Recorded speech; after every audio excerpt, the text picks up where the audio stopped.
get some sleep, maybe stare out the window. When I bought it from the very first group, she must have had high priority. I told her I'm a frequent flyer. She says I fly for free. She was sitting on the aisle. She looked up at me and smiled. I felt really lucky to be sitting next to her for a while. For the next 3 hours I knew I'd be riding in style. She was an off-duty flight attendant, having big blue eyes. She didn't seem at all offended when I mentioned her crown. She shared moments of deep reflection, never showing a frown. Then she told me how she saved the life of a circus clown. Way up high in the sky, never nothing but big blue eyes. That's as far I could see, man. Oh.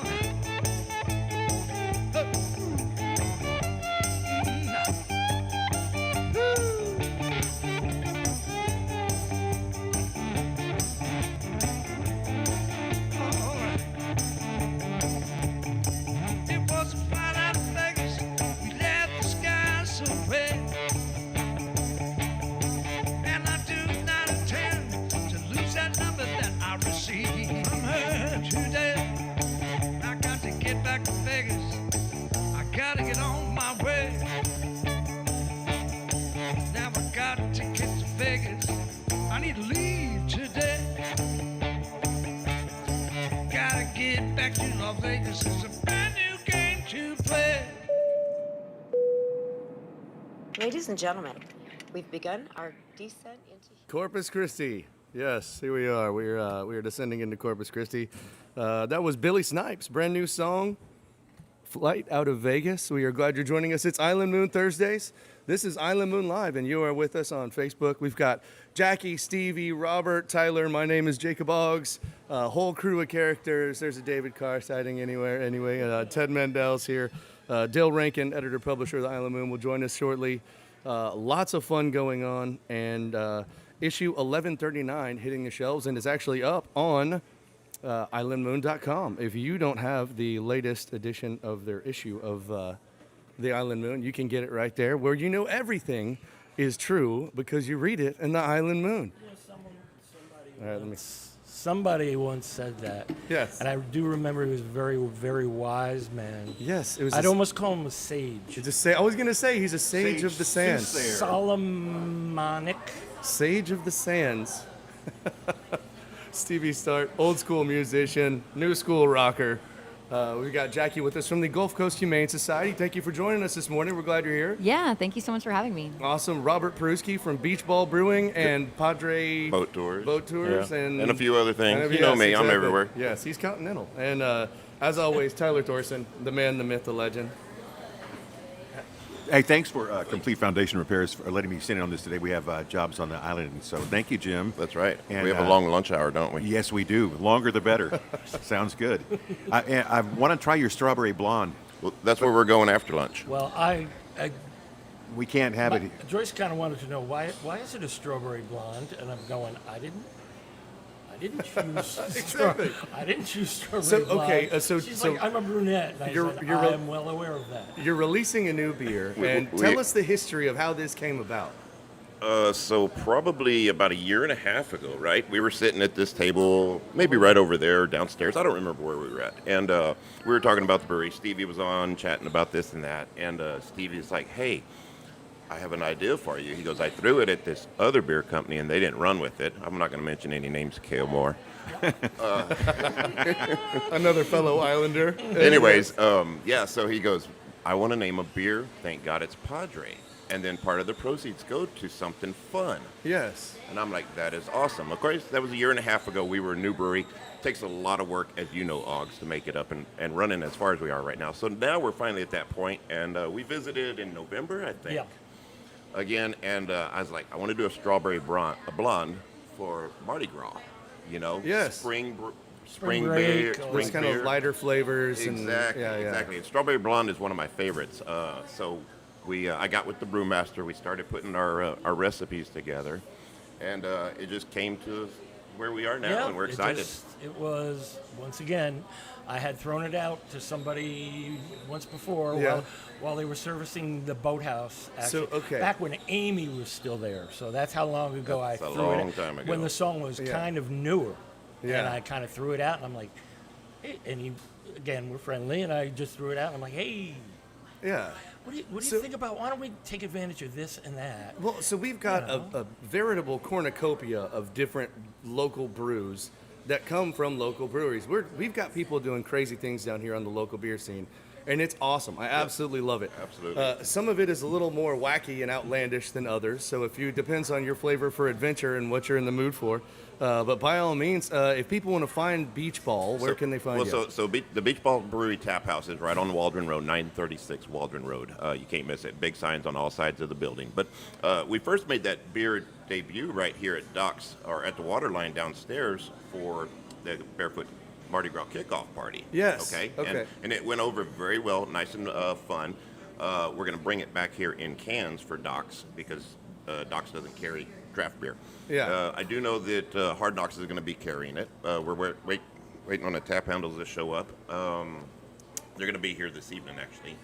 And then Stevie's going to get one to hang up in his Yeah, to studio. hang up in the studio, in my studio room at home. And I said, you know, of all the things I have Yeah. hanging up, I did a wall of guitars and I have every rejection letter from every major label. I mean, I have from, Yes. from Oh, yeah. Atlantic, RCA, over the years. Colonel Parker. Yes. I have a rejection letter from everybody. but that's at the least, same, yeah. you know, it was when I was still living and playing in the city in New York, it was our band, the band that I was a front for, Yeah.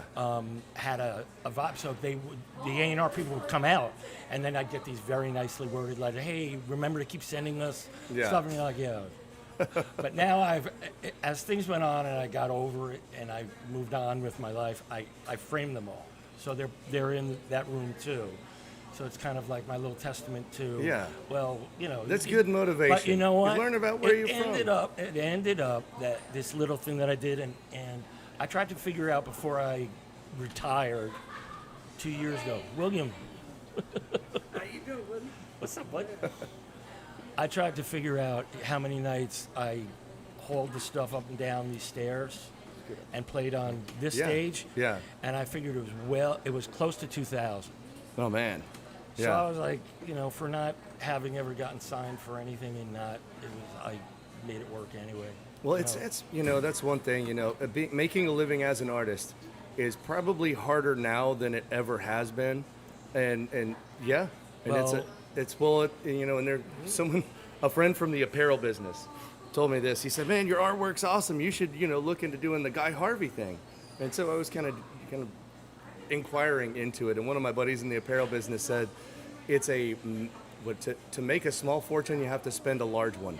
Exactly. And it's that way in music with a lot of stuff. Well, it's all the gear. Billy can tell you, the gear wears out and this wears out. But as economies, ebb and flow. Yeah. So does what people show their appreciation. It goes from you have a great year. And you're like, Yes. holy cow! Yeah. Look at what and to you have a night and you think, oh, I'm coming home with this much money, and you're like what happened? Yeah.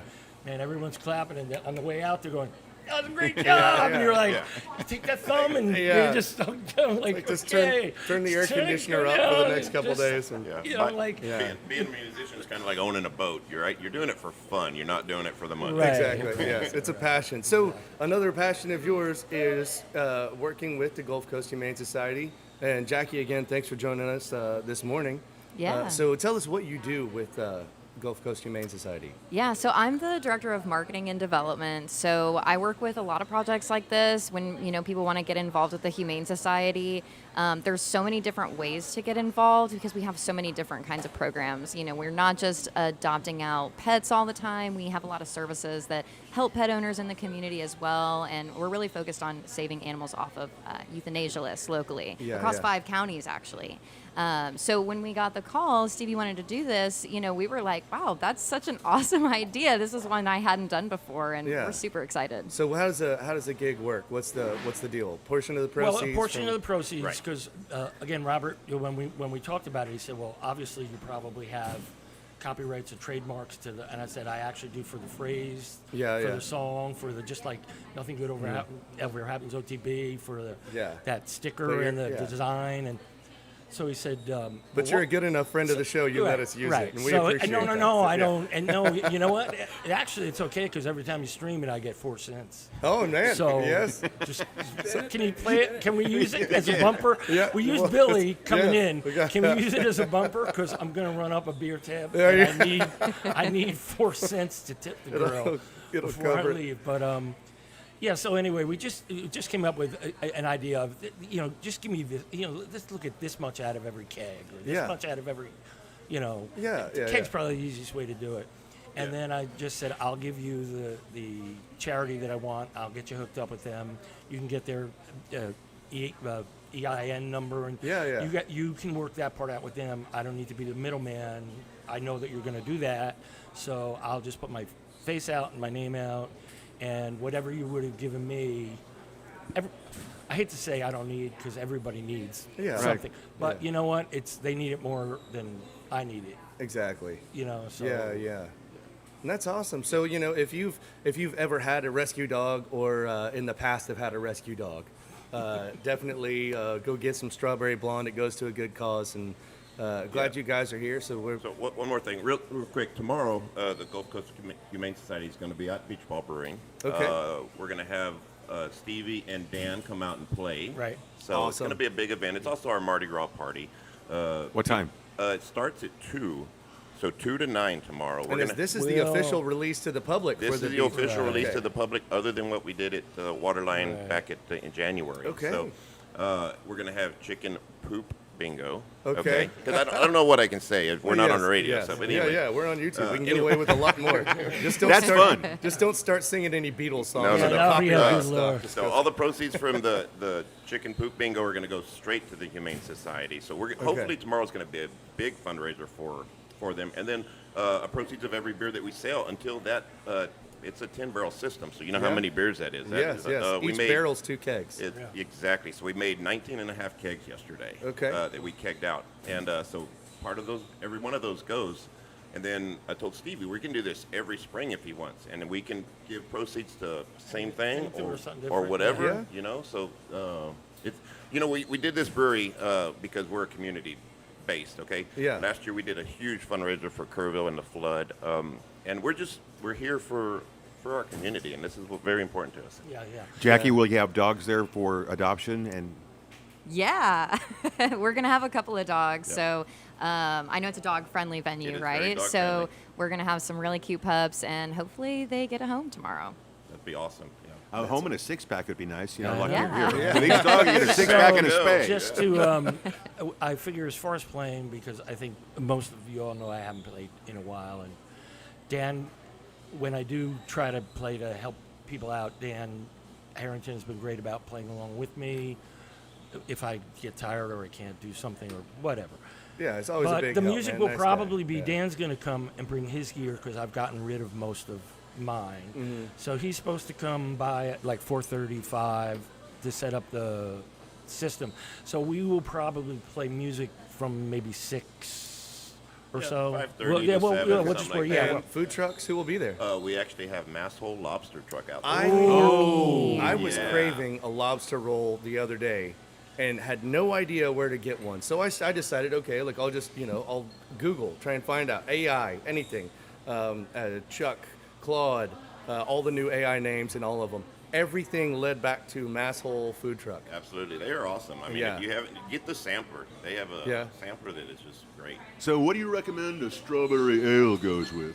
The strawberry strawberry ale, I blonde. would say it's going to pair well with, I'm going to say the Dublin Lawyer roll. Okay. Yeah, and the Dublin Lawyer roll isn't always on their menu, so just ask for it. See if they've got it? Yeah, it's a hot lobster roll. I like it. I always like the IPAs with spicy stuff. Because it's Yeah. like, hey, I'm a beer. I just, in case you know that. I know you don't have a man bun, but here you go. There you go. So, Outstanding. And speaking of beer, if you want to come enjoy great beer and a nice sunset and some amazing food, right now we are live from Doc Seafood and Steaks right here at the base of the beautiful JFK Causeway, where we have had extremely low tides recently. But come by, enjoy a great sunset, and get some great food. We've had great friends here. Of course, we've been moving times. So right now we are pre-spring break, which kind of keeps it interesting as far as the amount of people that are here. We're joining you. We're here from 11 to 1 today and enjoying our new time slot. We're making some different moves and have a bunch of people interested in picking up the show, as well as a bunch of our friends in the San Antonio and Austin and Houston market who want to find out what's going on in Corpus for the weekend.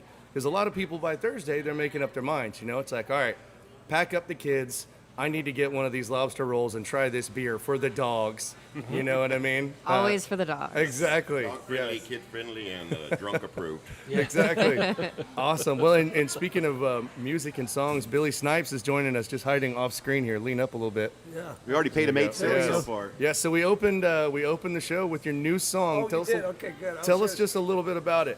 Well, I was a little late here. Sorry, it was a little foggy on the way in. Well, this is musicians hour. We're starting at 11 and it's still early. So it's, we get you, bro. It's all It good. was so foggy that there was like 3 little ducks in my pond, and I thought I was in the cloud deck. But, Yeah. So that goes right with the airline thing. I was the song's backstory on this song here is I was went to Los Angeles back in November, and I got stuck in LAX for 14 hours. Ooh. And I was really holding out because I knew on the front row I had vodka. Free vodka, you know. So finally at 6 o'clock in the morning, I caught a flight to Houston, got a bus to San Antonio, and got out to. But I got my vodka at 6 a.m. finally. That's all right. And but there was a layover in Vegas. Okay, and the best part of this is when I got into. I had the opportunity to lose $20 at the airport. Was blessed with that opportunity. And so I get on this flight, and the song says the song speaks the story. There's this lovely flight attendant, and we hit it off, had a great time, drank Bloody Marys, and I wrote a song for her. Pretty simple.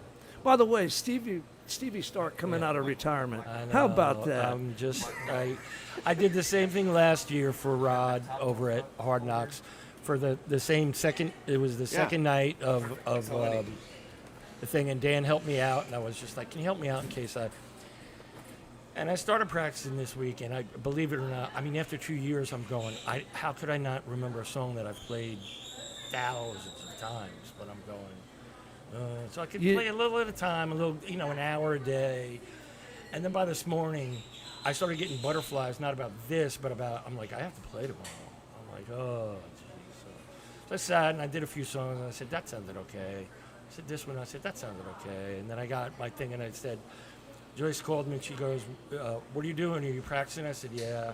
She goes, how do you feel about playing tomorrow? I was like, if you told me no, I would punch you square in the throat. She's It's like, gonna might happen. not be the healthiest thing for you. I go, I don't care. I want to play tomorrow. Stevie, that reminds me of back in the 70s. I used to do this solo guitar act like I do now. Right. Then I went into bands and things. I'd never do solo again. Okay. So I took a 10-year break. And I said, you know what? I think I got the courage to go do this solo thing again. I think I'm going to go do it. I'm going to start booking some gigs. And I went, why don't you practice a little bit? Yeah. Oh, yeah, I needed to. Well, I will tell you. So, I mean, I've been playing since I'm a kid. I've taken lessons in one instrument, and those are the drums, which Billy might have seen me play maybe one time at Giggity's if he happened to be there on a night when I was doing open mic, like running the open Monday night, tour. Yeah, Monday. We all got stuck with it for like a year, and you're like, Edwin, can I get out of this now? It's not a good gig. Anyway, so I played in bands since I'm eighth grade. I was in a band, and all through high school. Then I stopped. I stopped going to school because I started writing my own stuff. Then it was an original band, and then I was like, "Hey, Mom, sorry to break your heart. I'm not finishing school because I would rather really just do the music thing." And of course, you get that whole, "Well, you should have something to fall back on." I go, "Yeah, my butt is what I will fall back on, and that's probably what will happen, but I'll deal with it." So you do that while you're, for me anyway, while you're working a regular job. So you go to work all day, then you pack up the car, and for me, you drive from Yonkers, New York, through the Bronx into Manhattan. You play your gig, you get home at like 5, you take a shower. For me, you put on a uniform, you go to work at the post office, you walk, not drive, with a bag on your back and deliver mail, and you do that for like 30 years. Yeah. But you keep playing. Yeah. And in between all that, I and 2 of my closest friends had opened and closed over 8 years, 2 different recording studios. Back in the old days, having an 8-track studio was a big deal. Then we went to a 16-track studio, and we would record other people. And I always stayed in it. And then when we got down here, I was kind of trying to figure out, what do I do as a retirement job? I got to bring some kind of money in. And Joy said, why don't you just go out and play solo? And I was terrified. I'll tell you what actually happened. Scuttlebutts was still open as Scuttlebutts, and Mike Fox was still there as the bar. So I met Fox, and he's like, yeah, it seems real cool. I think I could, at least, but you do have to kind of come in and audition in the afternoon. I brought my keyboard, I brought my guitar, and I was so nervous that I mean, when you say, like, I did poorly, I did, like, horrible. Yeah. And I got home, and I was literally almost in tears, and Joyce went, how did it go? You must have killed that. I said, no, I literally fell on my face. I said, I couldn't get anything out. I was shaking. My voice was shaking. What I ended up doing was Tarpon Ice House in Port Aransas was still open with Paul and Dee Dee. And Sunday night was open jam night. So I took a regular guitar, I took an acoustic bass guitar, and I went up on a Sunday night.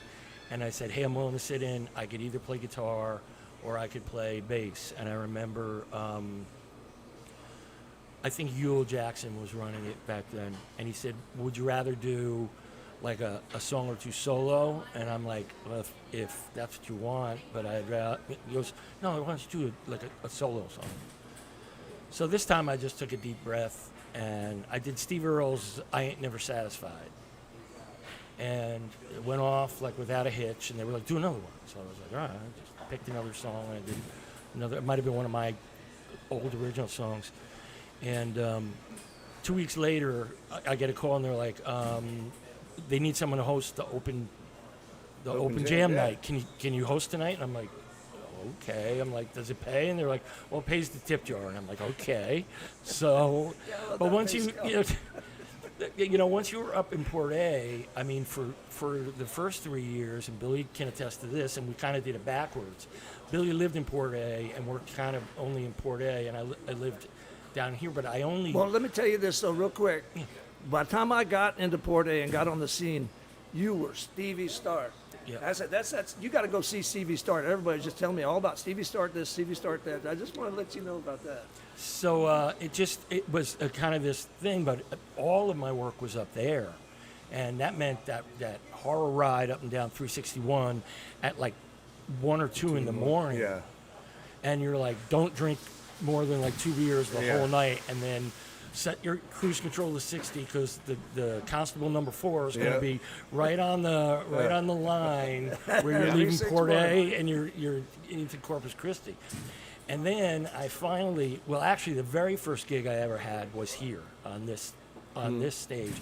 And it was a really weird, wild night. I won't go into the story because it's very long, but anyone who wants to see the story, if you go to my Facebook page, just Stevie Start on Facebook, and you go through the reels, I tell the story of the first night I played here and what happened to me, because it was like almost unearthly. It was a very strange, An ethereal experience. it was huh? it was almost like life-changingly weird. Yeah.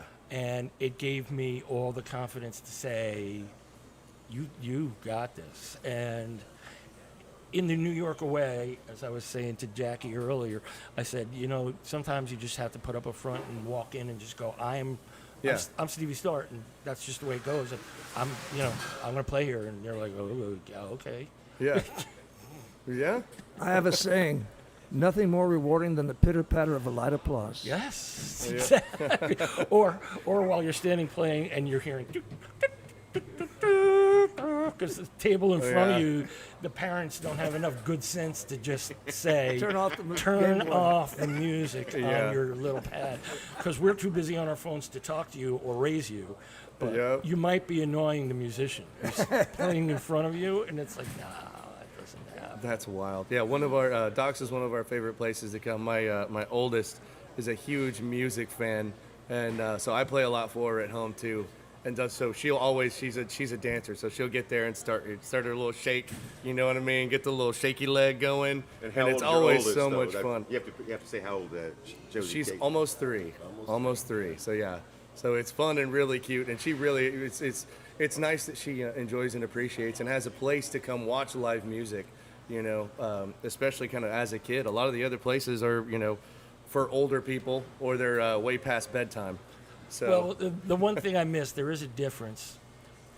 Playing the bars means that you're playing much later, yeah, but you get to do. That's why I love the Boathouse so much when it was the Boathouse and those Sundays that I used to do, because people would walk up on Sunday afternoon during the season or during spring break, and right away they would kind of look around and get the idea, and you could almost see them go, "I think this is just locals.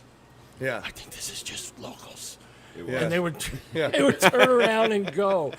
But Sunday Funday was kind of like a floor show. It wasn't just me playing music, because it was just I would make insane. Billy does this kind of stuff. I would make insane announcements when somebody walked in. Joe, one of my dearest friends, Joe De Palma, who's passed away, for a while was the general manager of the Holiday Inn when it was still the Holiday Inn, and I saw him walking through the parking lot and on his way up, and I don't know why, but I just started playing the notes to Maestro, and I was just going, and right as he hits the steps, everybody just goes, Joe De Palma. Those moments. So it was like everybody expected it to be like a floor show. I Yes. was, Yeah. if I was there was years where it was 3 hours, there was years where it was 4 hours. Take an hour of music out for just fun and games. Yeah. We would just Exactly. do whatever popped up. But that's what made it what it was. It was a lot of fun. I'm sorry it's Yeah. over. Well, I know. After Harvey, Port A got hit so hard, all the live music started going, and of course, it was obviously a huge thing when the back porch shut down, and everybody had questions about where live music is going to land, And then between on this side of the island, we got here, people play it. Back then it was the Boathouse, now it's B3's, Right. Brewster 3. We've got live music at the Pelican, people playing all over the place. So it's awesome. I love being able to get out. Yeah, and Rod has live music at both places, at Hard Knocks and back at the Anchor, which was, Yeah.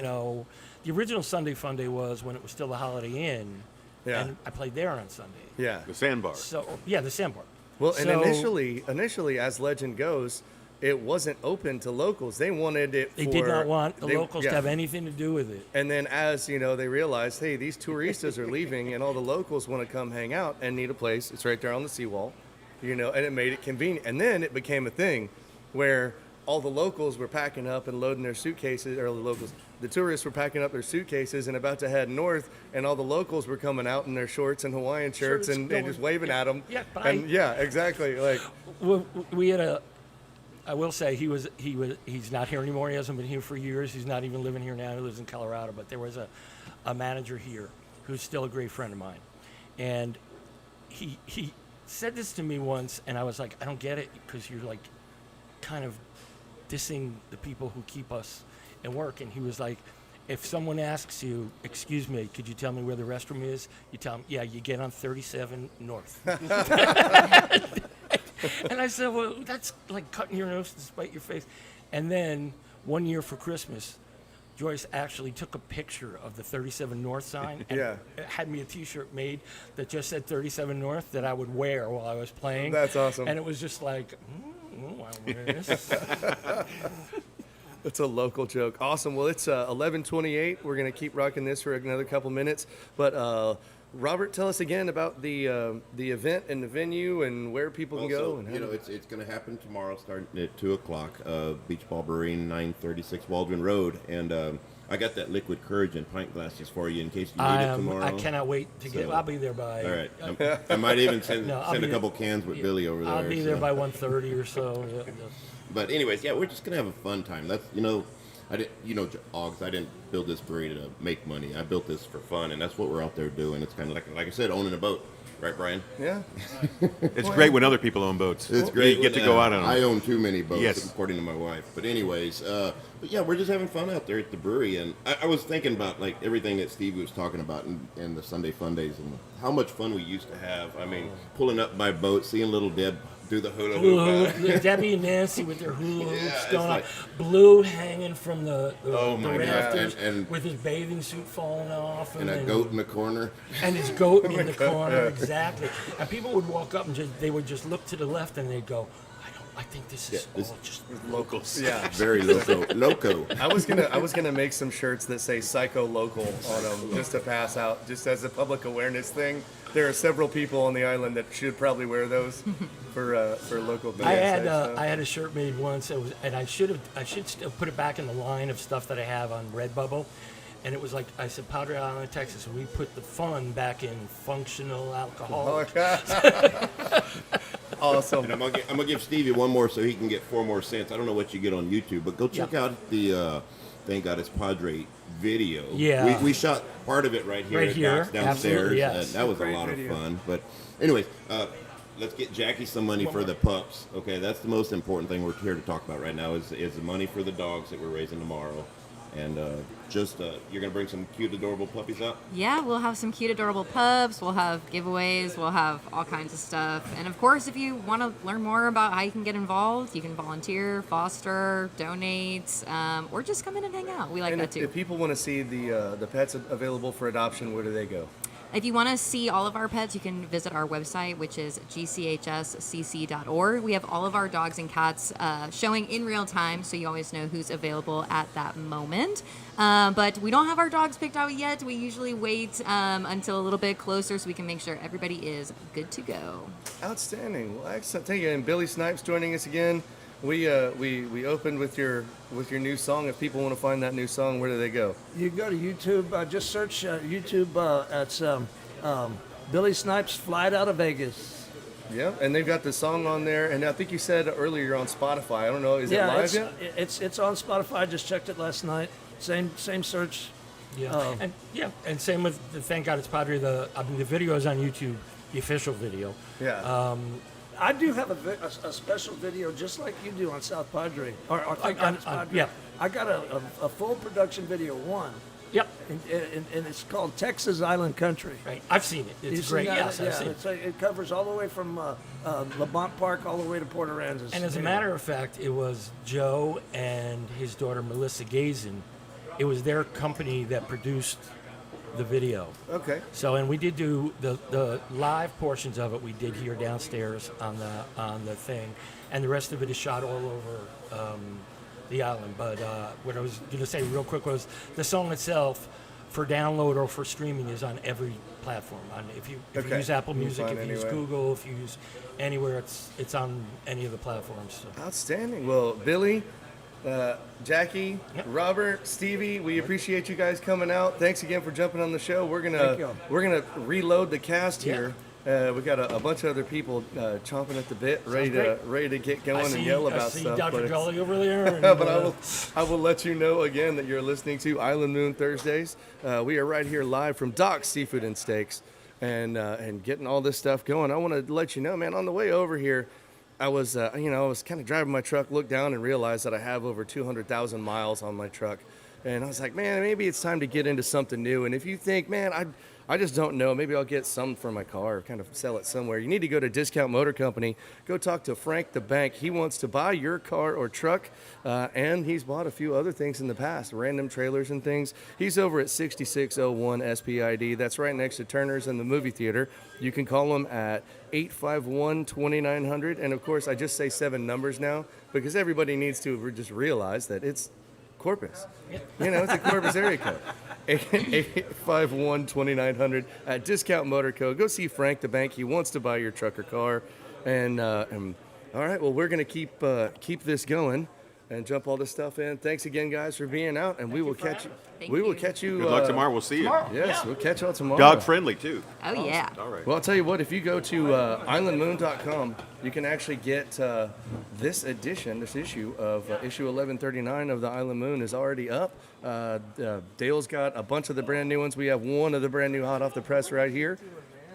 And those are going to be out for release today in your favorite store. There's a list of different places where we've got them. You can go out and grab that.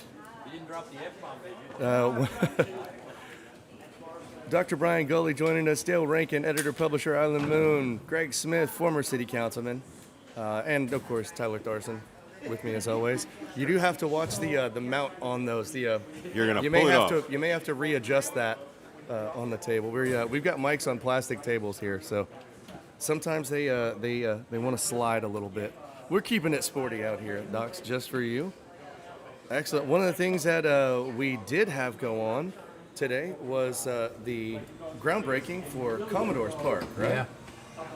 Yeah, it was a good crowd, but only Greg and I were just talking. There was only one member of the city council there. The memo must not have gone out or something. I don't know. It's an election season. Right. One member Kalen. of the city council? Yeah. Yeah. Yeah. That was it. Yeah. Jump on it, Nick. Did they have empty gold shovels? They did. Just one. Greg got to throw one. Yeah. Well, you deserve one. But great representation. Todd Hunter was there. We had Senator Hinojosa's, Adam Hinojosa's office was there. We had the feds on it. So everybody else showed up. Yeah. Commissioner Chesney was there. Which is interesting because explain to me why that's such a big thing for Commodore's Park. What, having everybody show up? Yeah, well, and The groundbreaking.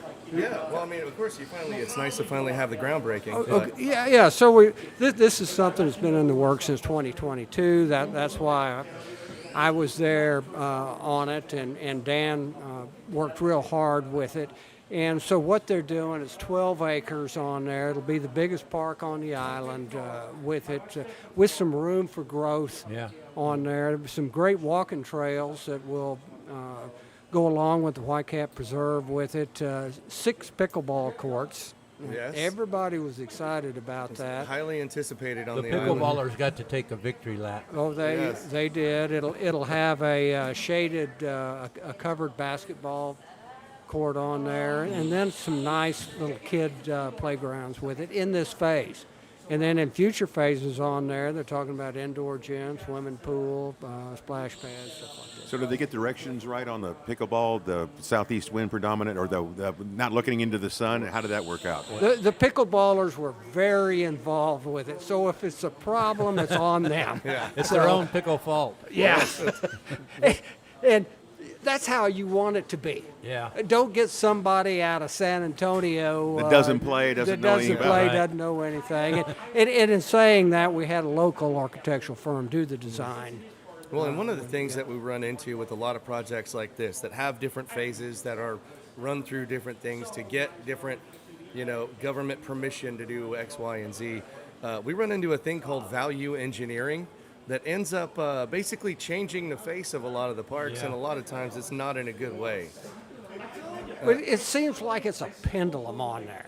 We either spend 4 times what it should cost, or we go to value engineering and it dies in a year because it was valued. Yeah. On there. And a great example was Packard Channel Okay. with it. The riprap on Packard Channel, trying to think what the mats that they put on, those were value engineering. First storm we had, it knocked out about 10%, and then we had Harvey on there, and half of them were gone. So they went with the Right. original design, which was big rocks. Yeah. They say there's always time and money to get it right the second time. Yeah. Yeah. Well, and I think the riprap that's there, those larger rocks, have been for the most part, staying in place and doing well, right? Well, Harvey proved that.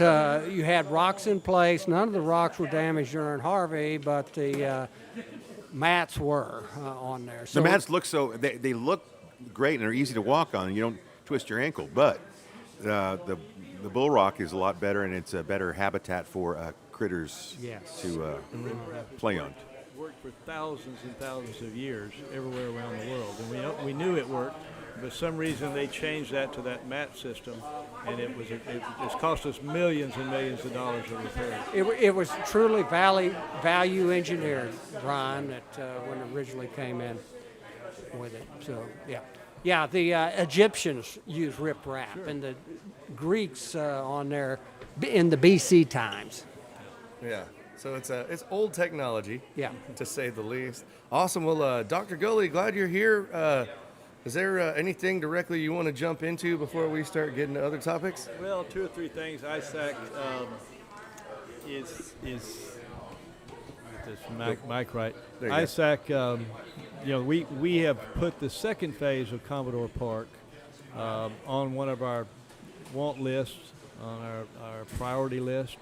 And then, of course, some paper streets that are really 35, 38 years coming. The issue out here on the island is that this was master designed pretty well, but then they platted a bunch of lots so they could sell them to people, mostly overseas in those days, and get some of their money back. But they sold them before they'd finished the streets and before they put the utilities in. So in the city, to plat a lot, you've got to have the streets, utility, access, the usual stuff. Out here, we've got hundreds of platted lots that have no utilities, and a lot of them have no streets. So we call them paper streets. I mean, they're designed, we know where they are, but they've never been built. So after annexing this place, I don't know how long. How long 81. has it The been? last 81. one was in there. Well, unless you That was the include- last one, but yeah. Okay, so it's just decades and decades, and no one can really develop because no one developer owns all those lots. So there may be 25 owners up and down that street, Yeah. and each one person decides wants to develop and get utilities or street, he's got to build the whole thing for everybody else, and no one can afford to do that. So at some point, government has to do what government sometimes has to do, which is what individuals can't do. And so we're trying to catch up on some of that a little bit.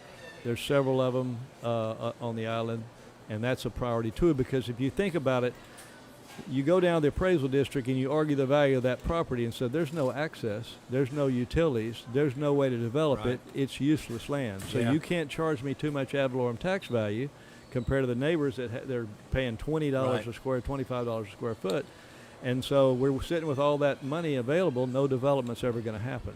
So if they can stimulate that development by putting it in there, and even if they had a tap fee or something later as you tied into it, at least you could get it going, and then that lot immediately becomes worth 3 or 4 times it was before. So all the Yeah. taxing entities reap that benefit, and then when it goes vertical, that's when you really get even more. Well, they've more got multiplier. The Island Mobility Plan took another step forward this week. They included in the area development plan, so that'll get some of the sidewalks and cart paths and all of that. That's going to be on. beautiful because it's $17.9 million that's been put up by the MPO. Right. And and if we almost missed the boat on that Yeah. because ISAC had approved it months and months ago. Yeah. And then the city at the last minute got it done. So what was the deal? It didn't make it onto the city agenda? It had been approved, but it just never made it anywhere, It's right? about a 4-tier process, and I think it has already been voted on by planning and zoning, but it somehow has to go back. There's several steps, but at this point, I think it's just paper shuffling. Yeah. I think everybody who's going to vote has already come out in favor of it, so now it's just a matter of getting it done. Right. You know, we had the work last week started on the marina over at by the Don Patricio Bridge. We have ribbon cutting coming up. Bob Hall Pier's about to open. February 24th. Yeah, it's going to be free for, I think it's 60 days. And the restaurant there is supposed to be open by the end of the year.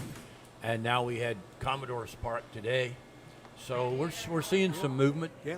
And they're talking September opening for Commodores. That's on there. That's not set in stone, but that was said today. Yeah. Now, with the paper streets, can they do those with bonds? Do we know how many? What's the bond issue going to look like? I'm hearing it's not going to be a lot of money. in the 50 to 70 million range. which is low. We usually been running 120 to Yeah. up to 150 on there, but part of that is tax valuation, what's going on with it, and the city's been spending a lot of money and taking on a lot of debt, and that Right. part of that is catching up to them. And our bond rating dropping probably didn't help. No, any. that doesn't help at all, because when you're looking at a bond on there, it's what's the total principal and interest. Yeah. So if you're paying more in interest on there, then you've got less Right. principal. Now, one thing, and Brian, you and I were talking about this yesterday, and Greg earlier, that there's stuff going on over at the NCAD, at the jobs over there. There was a press conference yesterday. Involving a bunch of city and county officials. It was, in my opinion, I think it was about a year or so too late. Well, can you guys shed any light on what's going on? Because no information comes out of there. We're talking about the Army Depot, and we keep hearing that the mission statement is changing. You guys were to get a briefing today on that. No, we did not get one today at Oh, the you EDC meeting, and we should have. We had a really nice presentation by the COO of AEP Texas about this Senate Bill 6, which is going to hurt our development, because now if you want to build a big project that has a bunch of jobs, you have to first buy the property and then see when they can bring you power. So if you buy the property and apply for it, and it's just a $100,000 application fee, Right. a $100,000 application fee, and or up, it goes up from there. Then you will then go and apply for power, and they say, oh, we can get it to you in 4 years. Well, then the project doesn't work. May or now may you not bought, make now you sense. bought the Yeah. property. So we spoke with the representative of for Adam Hinojosa, which is Chad McGill, who just got put on our board. He'd been on it before, and he's a great addition to that board, about tweaking that law to say you can have an option on the property. Yeah. In other words, they've got to be able to come to town and say, if I have an option on the property, that means we can do the project, we'll pay our $100,000, and then get us power, a date for when we can have this power. Well, that'll cut your holding costs, your carrying costs. Because no one's going to come in here and buy 70 acres on the port and then hope that they get Yeah. the power, and then all of a sudden there's no buyer for that property if it doesn't work out. And we're talking tens of millions of dollars Tens of millions. For the property. We lost a big project, and I'm going to circle back around and see if it can be saved because they couldn't get the water. And we've lost a lot of projects that would be helping this because they need too much water. And this one's going to need quite a bit of water, but I think I've identified the water source. And if I can put the two groups together, we might bring them back around. Dr. Gully, what about back to the issue with the having to buy the property, then getting notified when you get the electric? Who's behind that, and why was that statute? I mean, why are they putting that in there? Sounds like an AEP lobbyist. Well, Judith Talaveras is the chief operating officer, and she's a former member of our board as well. She didn't say that. Yeah. But I don't know the answer to that, but it could be ERCOT. Yeah. They've got to kind of control the power systems of the whole state. That's the governor's office. Yeah. Well, I mean, it just makes no sense to. This is like your perfect example. It's like you're going to spend $70 million on a bunch of acres at the port, and then you realize you can't, and then you're holding them back. Right.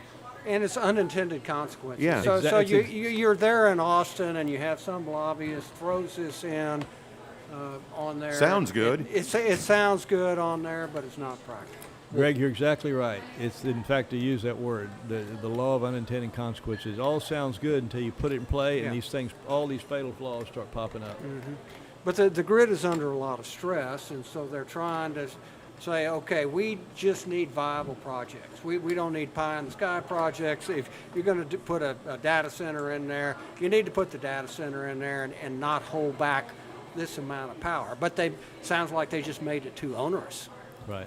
So another thing they talked about is most of these big transmission lines are what they call 345. 345. Yeah. I'll tell you, my weak point in knowledge is electricity. From a very young age, the first time I got hit with it and knocked down, I decided anything that's invisible and can kill you, I don't want anything to do with it, right?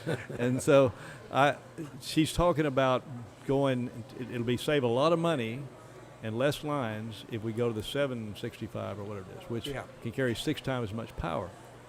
The problem is these advocacy groups are against it because nobody wants those giant metal things to come across their property. Oh. I've got several of them across my ranch outside of Cal Allen. So, but that would help us a lot. So the problem is not. I asked her. I said, "Do we need more power plants?" And she said, "Well, certainly we do, but we can't catch up with our transmission lines. We have to have more transmission lines because we couldn't use the power if we had it." Well, and another big problem we have is about 90% of the most recent power on there was non-dispatchable with it. So it's wind and solar with it. But you have to, if you're going to have a reliable grid on there, particularly industry, or when you turn your switch on for your air conditioner, you want that AC to come on. Yeah. Right. You don't need to look out, is it sunny outside or this kind of stuff. So we're lagging on dispatchable power.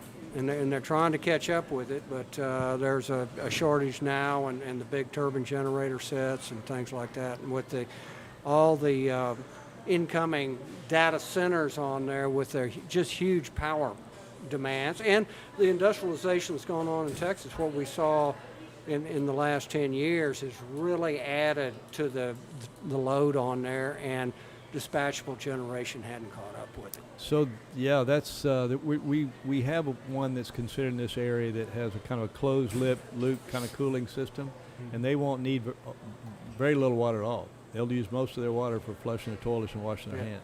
Well, aren't they talking about doing localized power generators for some of those developments where you generate the power on site? Yeah, but you have to have your backup on there with it. So as they look at that, Reynolds Aluminum back in the days, they used to generate their own power, but they Right. were hooked up at AEP, but they never wanted to use it because it just ran their They had costs through the turbines. roof. Yeah. My dad used to work on those. The cogen What, plants. do we know, back to the Army Depot, do we know what the status is there? Because there's a lot of confusion out there. I wasn't at that. I didn't hear that press, but I heard about it. And one of the things they talk about is debt, and I'm going, well, how can the Army have debt? I watched it. debt I with couldn't make with the any Navy's sense of that. base, you know? The thing that really stuck out to me, I watched it this morning again, and you can find it on YouTube if you go looking. They have a very interesting kind of chart next to it, representing the amount of jobs that we had since around 2011 and then 2016, and now you can see that there's been a reduction in workforce Right. there. And I don't know if that's if that was planned or if just circumstance and just the way that things are moving now in the world that happened, but. Well, yeah, they're moving away from helicopters, right, Greg? Right. Well, they're more focused on drones with it. This is a helicopter repair facility, so Right. there's a lot of talk within the Army on there. But another thing is the Air Force is using more helicopters, but they don't repair the Air Force helicopters here. Oh. If we could get that contract on there, it would help them out, but we got to have help in Washington to do that. And what one person told me is these private contractors on there that are gunning for the repair work, they have these huge lobbying budgets. They get every door opened up to them, and they're buying every meal sold in Washington. And so we send our civic leaders up there with it, and it's just hard to compete with the big aerospace. Right. We'll lobby. take you to McDonald's. You can have anything Yeah. you want. But have they already cut back jobs? Because I keep Oh hearing. yeah, a lot of people have been laid off, and this has been bleeding down for years, right, Greg? Yeah. And several of my friends have been told it's time to early retire. And Well, it was Yeah. originally 7,500 jobs, I think, and then it went to 5,000. Well, like Brian's saying, it's been bleeding down with Years. it. And we have not only the direct jobs on there actually employed by the Army Depot, but you do have a lot of contractors Right. out there doing it. So when you look at the job numbers on there, you need to look at all of the corollary jobs that go with it. So it's Right. a much greater number than just how many It would people leave work Depot. a gaping hole in the local economy if something were to happen there. Yeah. And I think that's the ultimate fear with this, right? Is the fact that they understand that it's such a big, consistent employer here, and people have their families who are in school here, and other family members that have other jobs outside, that are hairdressers, that drive Lyft, that have other things going on. We've got U.S. senator who's in a fight for his life in John Cornyn, and you've got a U.S. representative who that base is not going to be in his district. It's in it now, but it's not going to be after November. Yeah. So he doesn't have a lot of incentive to take the lead. Right, and there's one other. We talked about unintended consequences on there. The biggest tenant at that base is the Army Depot.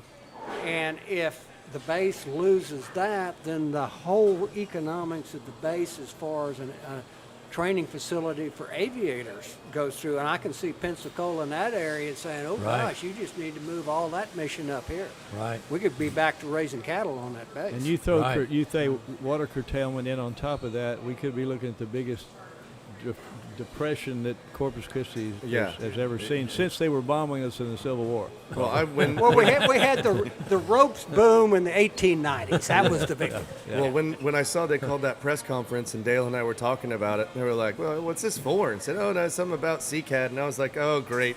They're going to close down CCAD and put in a Bass Pro. Like, here Right. he goes. Schleterbahn is coming back. Yeah. But back to your point, Oggs, about coming in at the end of the tail end. I sat through the BRAC hearings when they were closing down Kelly Air Force Base. And the military doesn't do anything randomly or quickly. They set up a matrix. They go through a whole process. And if you get to the end of it and then run to your congressman and say, help us, the cow's out of the barn. It's too late. And with Beeville on there, that was a total surprise, and everybody thought, oh, there's no way they're going to shut down Beeville. Right. So they didn't do the heavy lifting on there. Right. And you had Meridian, Mississippi. I forgot the name of the congressman. He sat in every hearing. Now, Meridian, Mississippi's a beautiful area with lousy weather for training. Yeah. Beeville got shut down. They stayed open. You saw the same thing with Kelly. There were 5 Army depots, Yep. and they did a matrix. They set up a grading system, and Kelly was second. And Henry B. Gonzalez kept saying, we're the largest employer of Hispanic workers in the government. They won't touch us. They set still the other 2 bases in Oklahoma. Yeah. I can't think of the name. They fixed their problem, and here comes, and at the end of the day, 1,100 jobs went right out the door. Yeah. And so what I can't get my head around with the Army Depot here is, where are those jobs going? Are they going to other competing?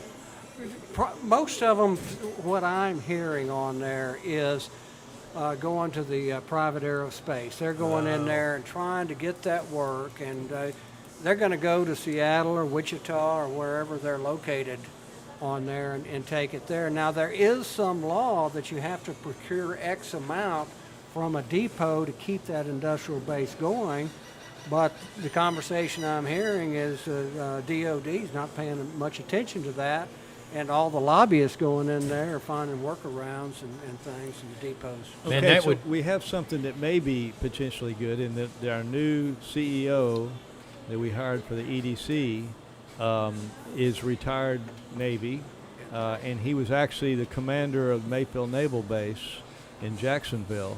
And when you've been named the commander and run the 3rd largest naval base, then you understand the military and they understand you. And then he spent 10 years in EDC with Greater Jacksonville area, and then was actually on the city council and county commissioners group that runs the whole thing, and picked as their president.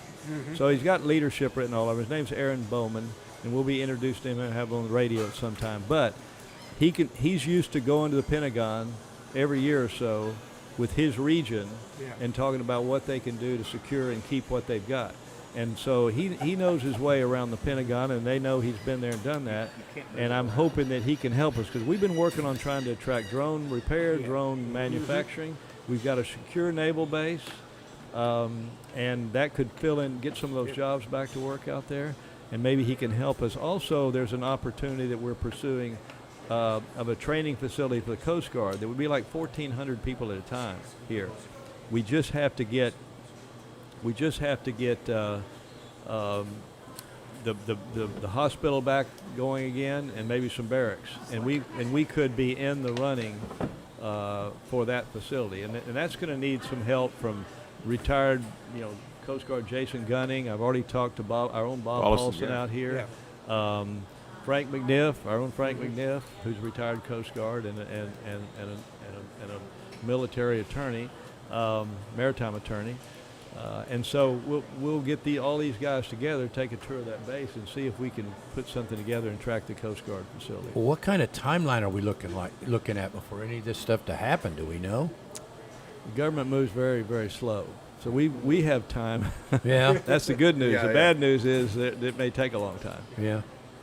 I think there are definitely moves that can be made. I spoke with Frank yesterday, kind of about the same thing, and he's saying we're working on it. They're doing about all that they can do, and there's a good strategic play there. I think environmentally, what we've got here with NAS and it being an established base already, that gives us an advantage of bringing stuff in, whether it be either other military, Coast Guard, or whatever it's going to be. Well, we have the weather here. It's not, freezing cold, and we have hurricanes and things, but it's We had the temporary. weather when they closed down Homeport too. Yeah. Exactly. But we have another thing. We have a lot of community support. You take some of these bases, California, for example. They just send a military pack up and leave. Good point. And the Pentagon knows how much this community supports our military. Well, it's just good. You've got that issue. You've got the water issue at the port, and the potential damage there if we don't get that problem solved. It's kind of a scary time. Very. I see as I've been watching the city council meetings, they talk about water. There's a sense of urgency setting in. And it's a lot of it's regulation. I've got 10,500 acres put together between my ranch and my neighbor's ranch, and we've got our application in. But none of these projects are going to happen. But we could do that project. I will tell you, and I've sat down with people, we could do that project in 7 or 8 months if it wasn't for two things. One, we got to get it past the groundwater district, get our permit, drilling permit. And the other thing is, anywhere you discharge water, you've got to have a TCEQ permit. And those take pretty much a minimum about 1.5 years. Now, if the government could declare this an emergency, which is going to be, and we could compress that timeline, and we're not asking to do anything that's not beneficial. In fact, this particular project would be beneficial to the Nueces River. Then we could get that water online sewer. But this curtailment has to be by next November. I mean, that's the deadline. Yeah. And there's no possible way that can happen. They said yesterday or Tuesday at the council meeting there's been they monitored the water flow in the Navidad River, and it was alarmingly low, or words to that effect. So that could affect Texana. We could get cut off completely, and that would be the biggest disaster that ever happened. Because that's 72 million gallons a day that we won't have.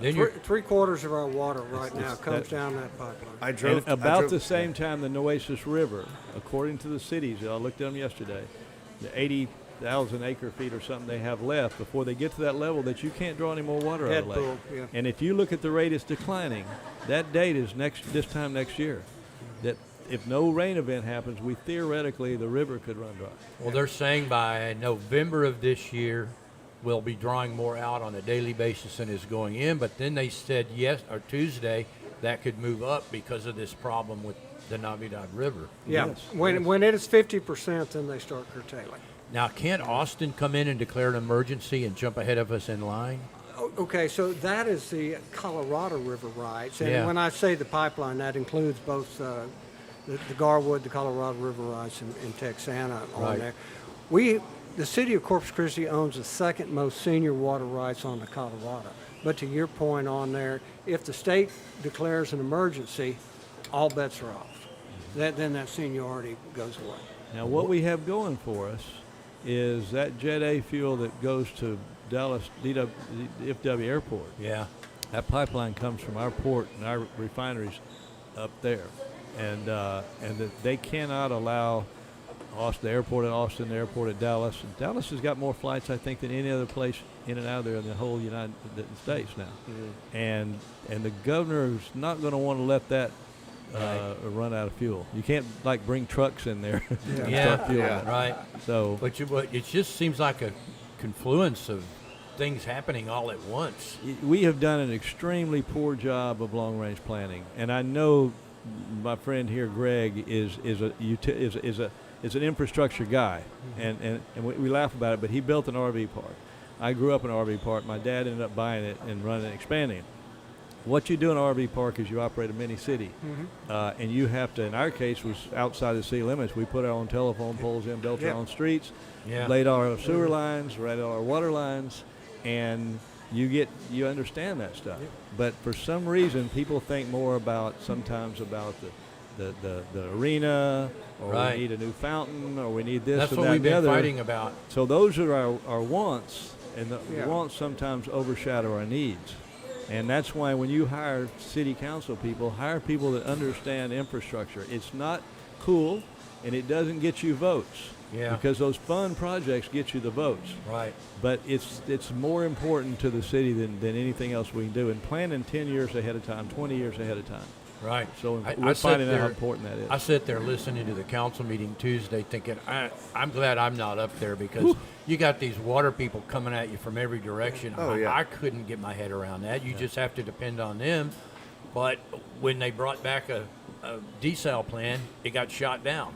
And so here we are downstream from that. And it's starting to get a little scary, I have to say. It is. We've had one successful water project in the last 25 years, which was Mary Rhodes Pipeline before that. So it's the Alice, Texas project. And it's a small 1.5 million, 1.6 million gallons a day. But it's working, it's successful, and it's relatively inexpensive. It's running about $3 a thousand, not including electricity. $3.81. And it's the original contract was 3 MGD, and they're waiting on the second well. I don't know the status, and they'll take it. And to so our well system can work. We know that. It may have some issues here and there have to be dealt with, but that project was a groundwater desal project. And they work all over the country. That's what El Paso, how they get their water. A lot of places get their water that way. But now they also had a meeting day before yesterday of the Natural Resources Committee in Austin. And Chairman Villalobos is on that committee. And I spoke to her yesterday for a little while, and we'll speak some more. But a couple of things that they talked about there was to speed this water. These are all over the state. It's not just Corpus Christi. To speed this up is we've got to divide these groundwater projects in 2 projects. One of them is good well water that's good for irrigating and good for homesteads. Yeah. And then there's the brackish groundwater.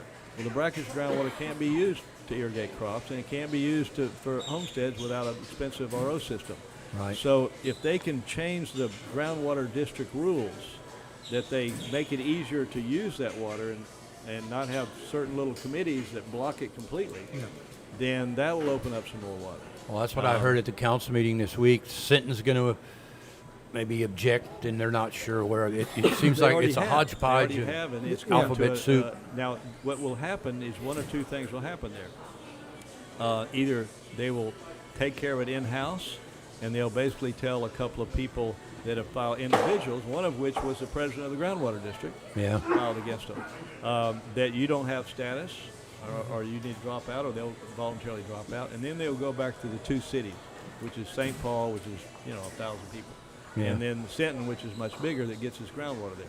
And then if they want to push that to Austin, then they will they get a contested hearing. Case hearing under under SOA. Then it's 1.5 years or maybe more, and a whole lot of money just to get it past that group. And I know that because when I was Port Commissioner, we had to do it twice. Yeah. And we were successful in both those, but it took us over $1 million and over 1 year, 1.5 years each time. And so that could be tragic for that Evangeline water, which we very much need. And to give at people, this time. perspective on there, talking about November, they were hoping to have half the well field, 12 million gallons a day, online in November, till that February where the San Pat Water District kicked on. So, Greg, did you see, and also in that meeting day before yesterday in Austin, the other thing is they want to fill in the gaps for counties and areas that don't have a groundwater district, like Nueces County, because that allows, like the city is building a whole cluster of wells right along the Nueces River. Yeah. Well, it's not good for the whole. They got to be so many feet water, apart or groundwater something. to build a whole cluster of big wells in one spot. And across the river is kind of bad because it's our ranches on the other side, and half of that water is coming from under our ranch, which is legal, Yeah, not good. But And- that's what Commissioner Pusley was saying. His constituents over there in Oasis County are going like, well, you're sucking down all the water from us. What the heck are we supposed to do? Enough land for everybody, just enough water to fight about. Yeah. Yeah. And that's kind of where I think that I get the sense that none of these water projects are going to come through by November when we're going to hit the wall. Mine's waiting for a permit. I'm next in line. The next step is my application administratively complete? Well, of course it is. Yeah. I copied Evangeline's, Mine was more complete than theirs, and it went in 8 days before their final thing. And they actually deal with us and said, well, do you mind if Evangeline goes first? By all means. The city needs Evangeline water too, especially. So, I want to, we've been supportive of that project as well. I want to switch gears a little bit here and talk about the housing authority. It's been a while since we've had you on here, and so you guys solved the problem of the 700 whatever. $796,000 CEO. Right, and all the off the books housing, which now has been put back on the books by the board, but is now headed to court. That's right. So the lawyers are all grinning on both sides with it because they see It's a new boat year. Yeah, that's right. Boy, we got a lot of fees coming out of this. But what the authority did on there, a little bit of background. You had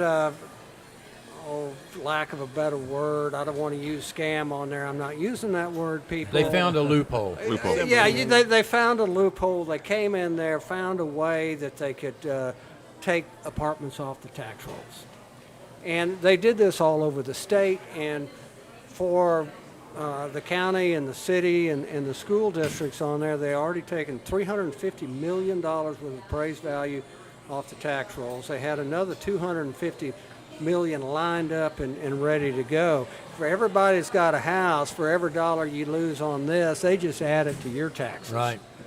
So it's not like that entities have a net loss, you're just going to pay more, so the homeowners. But anyway, so first thing we did is we rescinded all of the contracts that hadn't been completed yet, the $250 million. And then we started looking at the others, and we found out the Housing Authority was truly under the radar in how they were being run. They're run by a board, right? They're run by a board. It is appointed by the mayor, not the mayor and the council, but by the mayor. There's 5 members on there. So there's no oversight on who gets appointed at all whatsoever. That's right. And I'm sitting there, how can you pay a public official $796,000? How long did this go on? His salary had been going up every year. He only made 5 years ago $500,000. Oh, yeah. And this is he's not even a medical examiner. Yeah. He beats the hell out of the Port of Corpus Christi CEO. Yeah, 111 employees to give magnitude on it, and about $40 million is its turnover. They shuffle money back and forth. But anyway, so the first thing we did is those open contracts, we got rid of them. And then just recently, the ones that were done, in our attorney's view on there, and the counties too, and the cities with it, they didn't comply with the law. It was an open meetings issue, wasn't it? Open meetings violation, that they didn't go, and this is a state-sponsored, it's an entity, a subdivision of the state, so to speak, so you got rules you got to follow. You've got to give adequate notice, you've got to talk about it and stuff, and all of this stuff just kind of slipped on by. So the council that was appointed kind of let it go, and then when the taxing entities started seeing a shortage of cash coming in is when it hit the fan. Yeah, there's 5 members on the board, and then it was last year that the CFO or somebody said, hey guys, we got a problem with our appraisals on there. They're going down because of all this coming off. And then that was a real uh-oh. So at this point, are they back on the tax rolls pending that they are? So so the lawsuit would have to take them off. Yeah, they are. And we've got an interim CEO right now that we'll be meeting in February on there, probably to review him at 30-something% of the salary. But Greg, isn't the problem that I see with that is working with these apartment complexes, which I do for business. They have vendor groups that they work with. Some of those folks that I've worked with are involved with this process, and they've leveraged their whole future forecasts on what to do with money based on that deal. So I guess, how's that going to work out? Lawyers? Lawyers will figure all Lawyers, of guns, that and money. out. And then the last thing with it, these projects that I'm talking about, they were called workforce housing. So 2 of the apartment complexes were located on Ocean Drive. There's some really nice apartment complexes, and you go look at them, they're not going to be paid taxes, and we're going to have to make up the difference. But anyway, Yeah. So the authority has about 2,200 units that are serving the people it's supposed to serve, the ones that need it the most. So the That's board, income based, isn't it? it's income based on it. So we're focusing. The authority has a number that were built in the 40s. 2 of them don't have air conditioning with them. So our focus is going to be rehabbing or rebuilding or whatever. Take care of what the authority was originally Right, I was going to charged say that's what with. Housing Authority does. Yeah. Uh-huh. And you know, we dealt with them. Gary Alsop was the head of the one you're talking about, and we dealt with them with that $500,000 that the Type A had at that time, and we had $500,000 for affordable housing. We've always had to be pretty creative how to figure out how to spend that because it's hard to figure it out. And I always thought that was a good project. We rehabbed 90 units. It wasn't La Armada or something like that he came to us with that project, and this was a 90-year-old building or something. And it hadn't been updated. The kitchens were terrible. Everything was fine. And we could recreate all those units for about $80,000, $90,000 a piece. Yeah. But you can't build anything that for $80,000, $90,000. And so it made sense for us to do that because this was for people that didn't have the money to live on Ocean Drive. And then the loophole arrived. And that's going to be the focus of the authority, Right. is getting all of those projects up to 21st century kind of So that's the long-term goal. Yeah. Is get back to the original purpose of the Housing Authority. Right. And we're putting together the strategic plan to do it all, the financial plan, everything it takes to do it. One of the things, and the other that you're involved in, the windstorm. Is there anything new there that homeowners need to know about? It sounds like you guys kind of got out in front of that problem. I think things are much better as long as we don't have the big one on there. That I always seems to be the catch-22, right? I talked to the GM this week and asked him about the financials. I'm the treasurer of it. So with it, how do we look for 2025? Well, that hailstorm in Portland and other areas, Tweah is going to show a little bit of loss because of all the claims it had there. Right. But one thing you argued a long time is that they have all this hail damage up in Dallas and stuff, and offsets our hurricanes, and lo and behold, next thing you know, we have a big hailstorm down here on the coast. In Portland, I thought, oh gosh, that's not that big a deal. I went through there; it was that big a deal. They just got hammered. There were solid cells that were coming through, almost baseball, a golf ball size at least, in a lot of Well, places. that'll get your attention. Yeah. We saw it at our landfill. We had the best. We had the best month we ever had last month at our landfill. With all, and it's all roofing stuff, which I hate roofing stuff for several reasons. One, it has nails, and the trucks get flats because we can't constantly deal with the nails. And the other is you can't compact it. Yeah. That asphalt shingles, it's a big pile, and we have airspace we deal with, and the whole idea is to be able to crush it and tear it up and squeeze it in small areas we can. Can't squeeze that.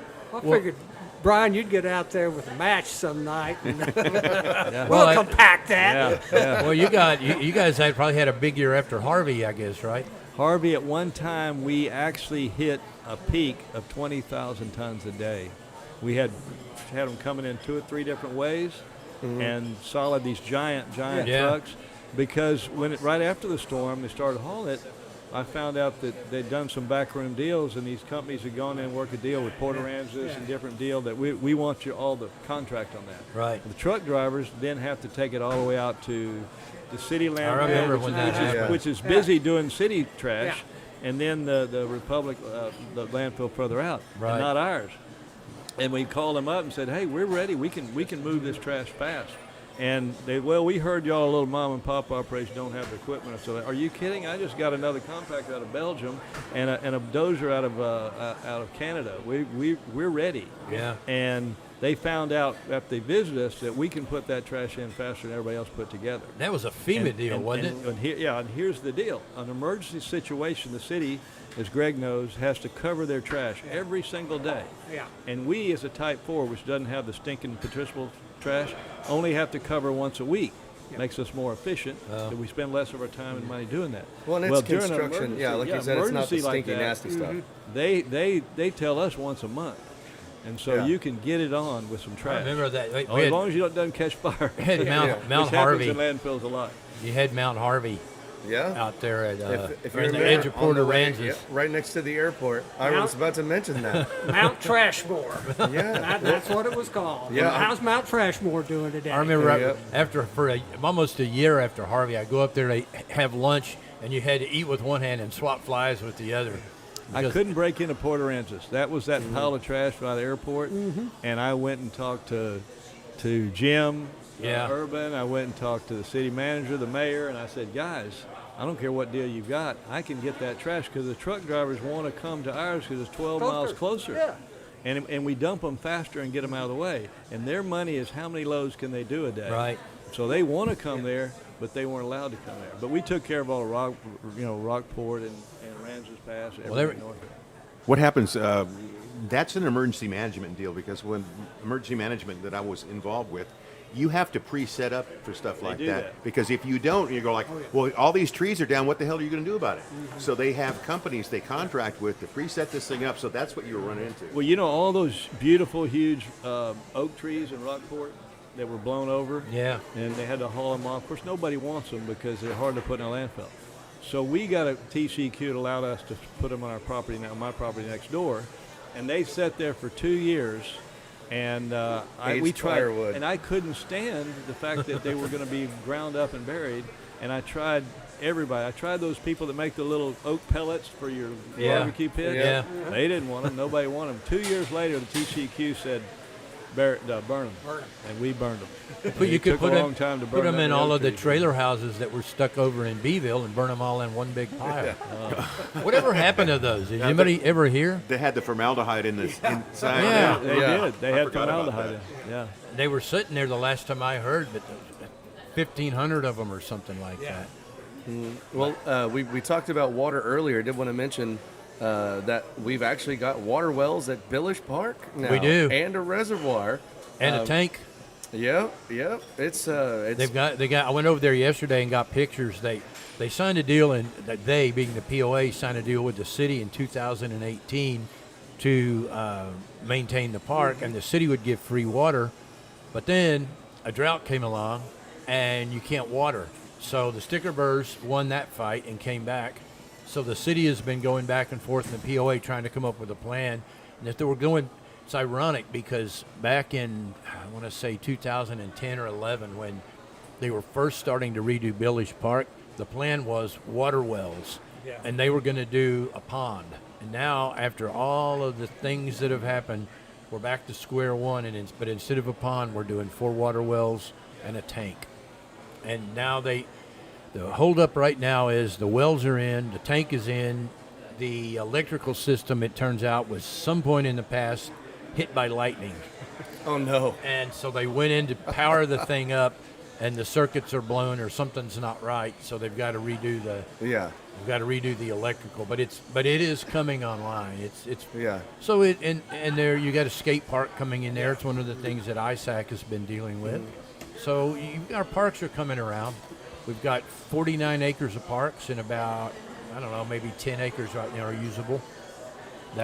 We'll get 12 more acres out of 12, yeah. Commodores. Well, and then we've got to thank the Whitecap Reserve. Right. So that is part of the deal for it. The city helped pay for it, and it is open to the public all time, unrestricted access for the public. Well, and their work has started on the marina. We got some Yeah. good aerials of that in Island Moon. You can They're check those out at starting to go. islandmoon.com. Got a couple good aerials of Speedy Stop as well. Speedy Stop is coming. I talked to them this week, and they're in bids. Yeah, which they- is good. I mean, I think the last update we had, you said we talked to them and they're on their schedule. They but are. it's their It's schedule. their schedule. Yeah, I think the landfill sold them the dirt for the landscaping out there some time back, and they put that in about over a year ago, and now they're. But all of a sudden, man, we're going to be overrun with these giant. Yeah, I mean, look at the one in Port Aransas. Oh, the Texan there. Yes. They're Holy doubling crap. the size. Yeah, they're expanding. Yeah. It looks like it's going to be a convention center or something. We remember back in the days. I remember going to the first Buc-ee's in Angleton, it wasn't that one wasn't that big when they first started expanding their footprint and then really seeing the value in that. Yeah. It started blowing up. Now every place in Texas has the Texan. Sometimes we'll call it the Dollar Tree Buc-ee's. When it's not big enough for a Buc-ee's, they'll get a Texan. Well, they're going to have, I don't know, probably 30 or something. Yeah, gas. Speedy Stop's doing that too. There's a Speedy Stop in Rockport. I think that's going to have a similar look to I mean, what they're putting in. when for they us. finish that expansion in Port A, it's gonna double them. Yeah, it's double on there and tons.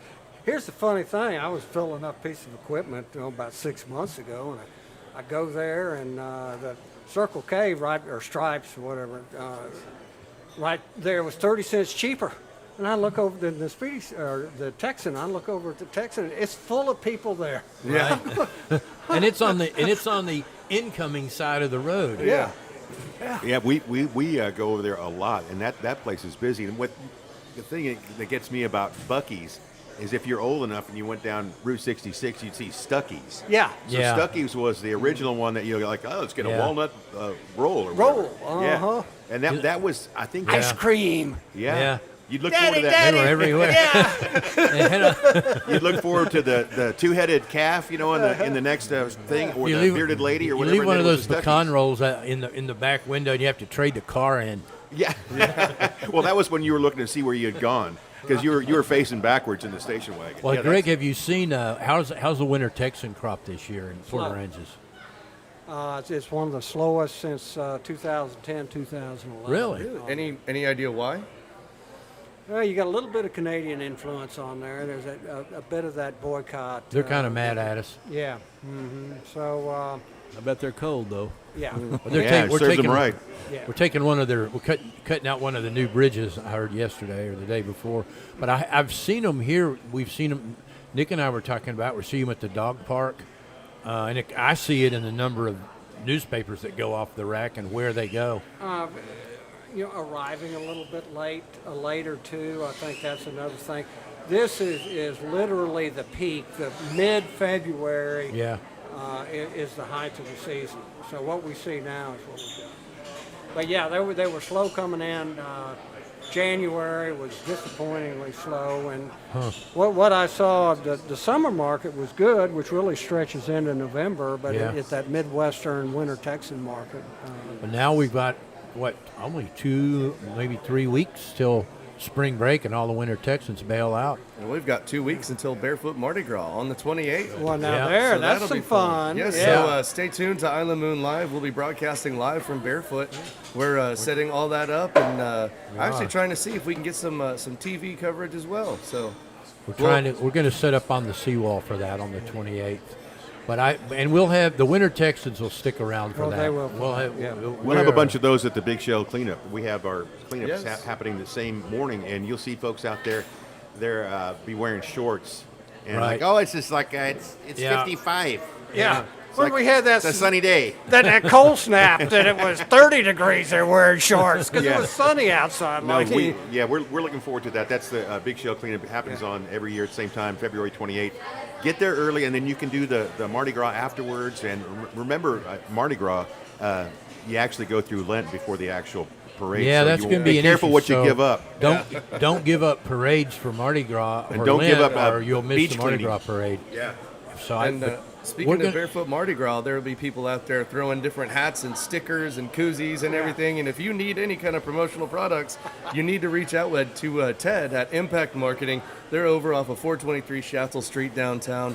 Man, you name it, they've got it. They've got technology. You can do you can get a deck of cards or 6 decks of cards with your brother-in-law's face on them. A hilarious picture of the family. You can get all kinds of awesome promo gear.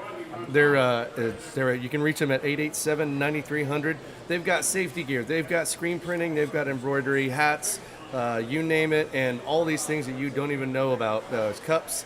They've got engraving. There's all kinds of great things. Anytime you need to reach out to your premier promotional products purveyor, reach out to Impact Marketing and let them know that you heard about us on the show, or heard about them on the show. And we're glad that everybody's listening. It is 12:27. We are live from Doc's Seafood and Steaks on a beautiful Thursday. We've got some fog and PM sun coming in on tomorrow, on Friday. And Saturday looks like we're going to have some strong south winds and maybe some rain. Dare I say the R word. Yeah. And then beginning of next week should be nice and sunny. So we're going to keep a weather eye on the conditions and get the predictions all straight for Barefoot and the Billy Sandiford Big Shell Beach cleanup. Well, we usually get our last cold front of the year during the spring break week. Yeah. So this year, this year it's the 5th, the 14th, I believe it is, weekend of the 14th, 15 when the two schools overlap. Yeah, so we'll see the kids start rolling in probably on the 7th or 8th. Yeah, the 7th or 8th is that weekend, and the big weekend should be that. They'll set up the Den of 14th Sin in Port Aransas. Yeah. And, well, we'll have to get Chief Markle back on and learn more about the technology that they. We use need to over get some the Port A police chief in too, because they go out there. That's like their Super Bowl. Yeah. Oh yeah. They go out there, and then you've got all of the state troopers in there. Yeah, they black hire extra. uniforms. Yeah. But they bring in the TABC guys and run on. A friend of mine was carrying his groceries out of the IGA a few years ago. Guy up in it, well into his 70s. One of these guys in the black uniforms pulls over, makes him put down all of his bags and show him his ID because he had beer sticking out of one of the. God forbid. That's ridiculous, isn't it? Because I get Yeah. the same thing. It's like, well, I'm like 3 times the legal limit or whatever. And then, no, wait, the law says we have to look at Right. it right here, sir. Yeah, it's Right. like, okay. Okay. I'm actually getting too old to drink, I think, pretty soon. I know, me Greg- too. Yeah, pretty Yeah. soon they'll tell Greg and I we can't drink at all. He's Right. too old. You're afraid to go to the doctor now. Not what you can, but what you can. Well, I tell you that's one of the things you hear from bar owners. The alcohol consumption is down, and the next generation is. A lot of them are hurting. The distilleries have shut down. A couple of distilleries have shut down. You see it. The bar owners are. Drinking the sodas, what are the White Claws and things instead of No, hard they're, liquor? no, Or they're anything? drinking the tea. Oh, they're drinking the marijuana. THC. Yeah. Which they're selling in liquor stores now. I'm not clear on that, how that law works, but Yeah. there is a new bar in Port Aransas. One of the old ferries next to where the back porch was has been turned into a floating bar. It opened Yeah. last weekend. I haven't been up there yet, but my friends have all been hanging out there. I need to go check it out. Nice. I saw Coming up some, in the season, the shipyard is reopening. Yep. I think it's early March, the 6th or something like that. Port Aransas will come back to life. Dale, what is that development, the big development by the Best Western here that they're driving all the piles in right They now? don't have. I have not gotten a timeline from them. But what is it? It's retail mostly. It's some church? retail. Yeah, it will have a church facility, but they're doing retail. That's what it looks like. They're out there right now doing what looks to be geo work. Well, they're driving some big piers in or something. They're spending a ton of money. They've been quiet about Yeah. what they're doing there. I see the permits, but the permits don't completely tell me what I'm seeing on the ground. So I'm not sure what's going on. I've got a. We need to send a reporter over there. Oh, Yeah. you are the reporter. Yes. I've been over there. There's only one person in that organization that will talk, and they're in Austin, and they're very tight-lipped. Greg, I've got a question for you since you've been on council. This is probably a TxDOT issue, but everybody's coming to me going like, "Hey, they're putting in all those new sidewalks over there from along SPID all the way down to Rodfield, and like, TxDOT. Is it TxDOT? It is TxDOT, so they're doing some SPID improvement on there, and with it. So they're replacing sidewalks, they're doing some utility work, new curbs. What bothers me as a complete foundation repair guy is that they're taking out totally good stretches of sidewalk. There's only a few spots that are sunk, like that. but it's TxDOT money, so that's the way it goes, I guess. That's right. we on can there. we tear out that and build new, huh? So the engineer in Houston or wherever they contracted it out with it, yeah, just take it out. Well, because I was thinking it was because they weren't wide enough for handicap, but no, that's not the case. They just lifting the whole sections out, and the only places I see that are sunken are where they have the drains. And there's anyway, It's black dirt. But the good news on that, so this is from Rod Field, the little street before Ennis Joslin. But Yeah. they're getting ready to do that. Hopefully, I was talking to a real estate person. There's going to be some really nice announcements coming with tenants on there that people have been asking for decades. We'll see. there's what another happens. speedy stop too on Rodfield. Like, well, we need more of those. A lot. It's not Speedy Stop or Texas. Oh, okay. Yeah, I'm talking more. Hey, there's retail. another development on Rodfield across from the church. That one's blocked off. Is that the secret one you're talking about? No. Because they have concertina wire on the top of it in a place you can't look. No, And it's big. No, this is that big stretch of ground there from Rod Field heading toward the island. Oh, this has that stuff like the Border Patrol does behind La Isla, you know, where they have all their big boats. they did one of those in the Bluff a few years ago, and I went over there, and I never got a good story on what it was. They can't tell What's you. going on with the trestle, Greg? Is it? Well, they better.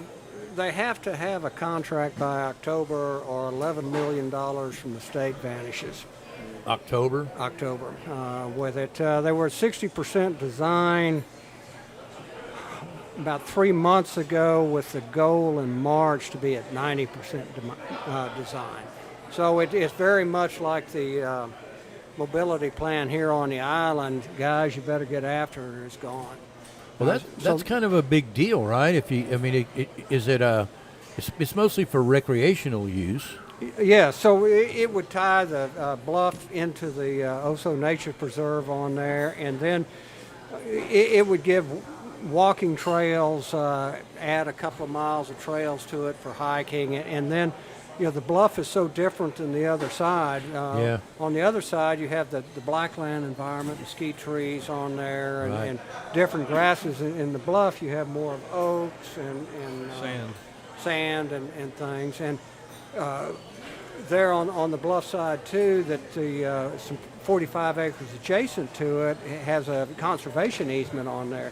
So that allows, you've got deer running over there and javelina and other wildlife. Well, they're putting in the marine classroom or whatever it is that was in the bonds, the Flower Bluff School District bonds. Yeah. Are coming in. I haven't kept up with the spending on those bonds. I know Flower Bluff ISD is having an announcement this morning on the airplane. They're finally going to get off the ground, I guess.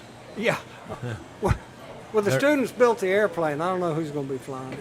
Did they find an engine to put in it? I don't know, but that's great and everything else. I just said, I don't want to be in that airplane. Yeah. Well, I did that one time. I freaked my wife out, and big boxes started coming in, and I ordered a helicopter. In boxes. And I moved that helicopter half under completion, and I moved it to this house when I built this house, and I still several years later was building on that helicopter.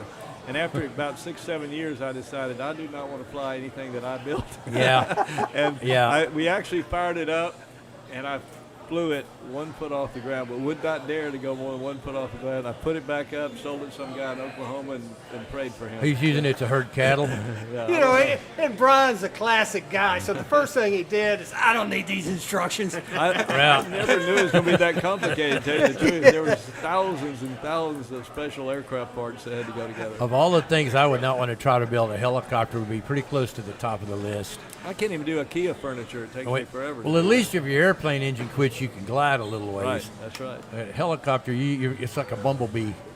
Brian, did you give that guy the box of the parts you didn't know where they're supposed to go? There actually were some parts left over. Find the box labeled Jesus Nut and start with that. You want to make sure you get that one installed right.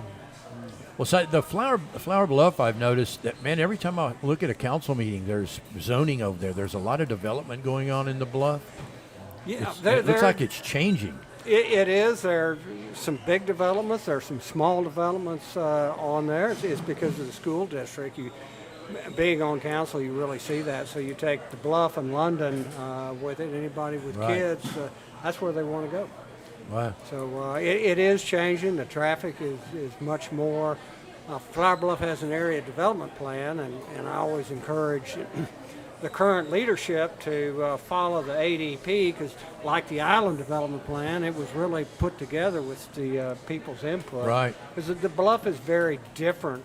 Like the island is different. It's on sand on Right. there. It's What is you've got a race going on in District 4 coming up for City Council in November. What does the Bluff have at stake? What does the Bluff want from the candidates in that race? the Bluff is like the island. They'd like to see Corpus Christi go away. Yeah, I get that question more than anything else. How do we de-annex? Yeah. And I tell them you would have to pass out a lot of crack pipes on election day because On they would be election day. nuts to let us go. So the Bluff has some drainage issues on there. It was annexed in '61, so it beat the island by 20 years. Still waiting on some streets to be fixed on Right. there. Drainage streets, parks are in pretty good shape on there, but both the Bluff and the island are very unique, and they want to be recognized, I think, for that. Don't treat us like the rest of the city. Yeah. Absolutely. We're different. Well, I think out here on the island, and Brian sees this on ISAC, what we need now is the stuff that's in the pipeline to get finished. Right. We've got a lot of stuff going on. We have not just developments, but city projects. We still need a sewer line. You alluded to it earlier, running down the west side of SPID because we got a lot of empty lots Well, that don't have that service. brings me to the seawall, which was, it was privately owned Yeah. all these years. Yeah. The one on the island here. Yes. And as Greg well knows, back during Allen, it was Yeah. really damaged. Yeah. And that wasn't even much of a hurricane. No, 1980. And so we realized if this happens again, those multiple owners, each own a little piece of it, Yeah. are not going to go get FEMA money and be qualified for it. And so it needs to be under the control of the city. Right. And the city stepped up and did that, but they had to get everyone to give up their ownership. And then all of a sudden, someone realized that the money's gone. Or Right. money's not there. It's not gone. It's not there. And they said, wait a minute, this is a bait and switch. And so we started looking into it. The council started looking into it.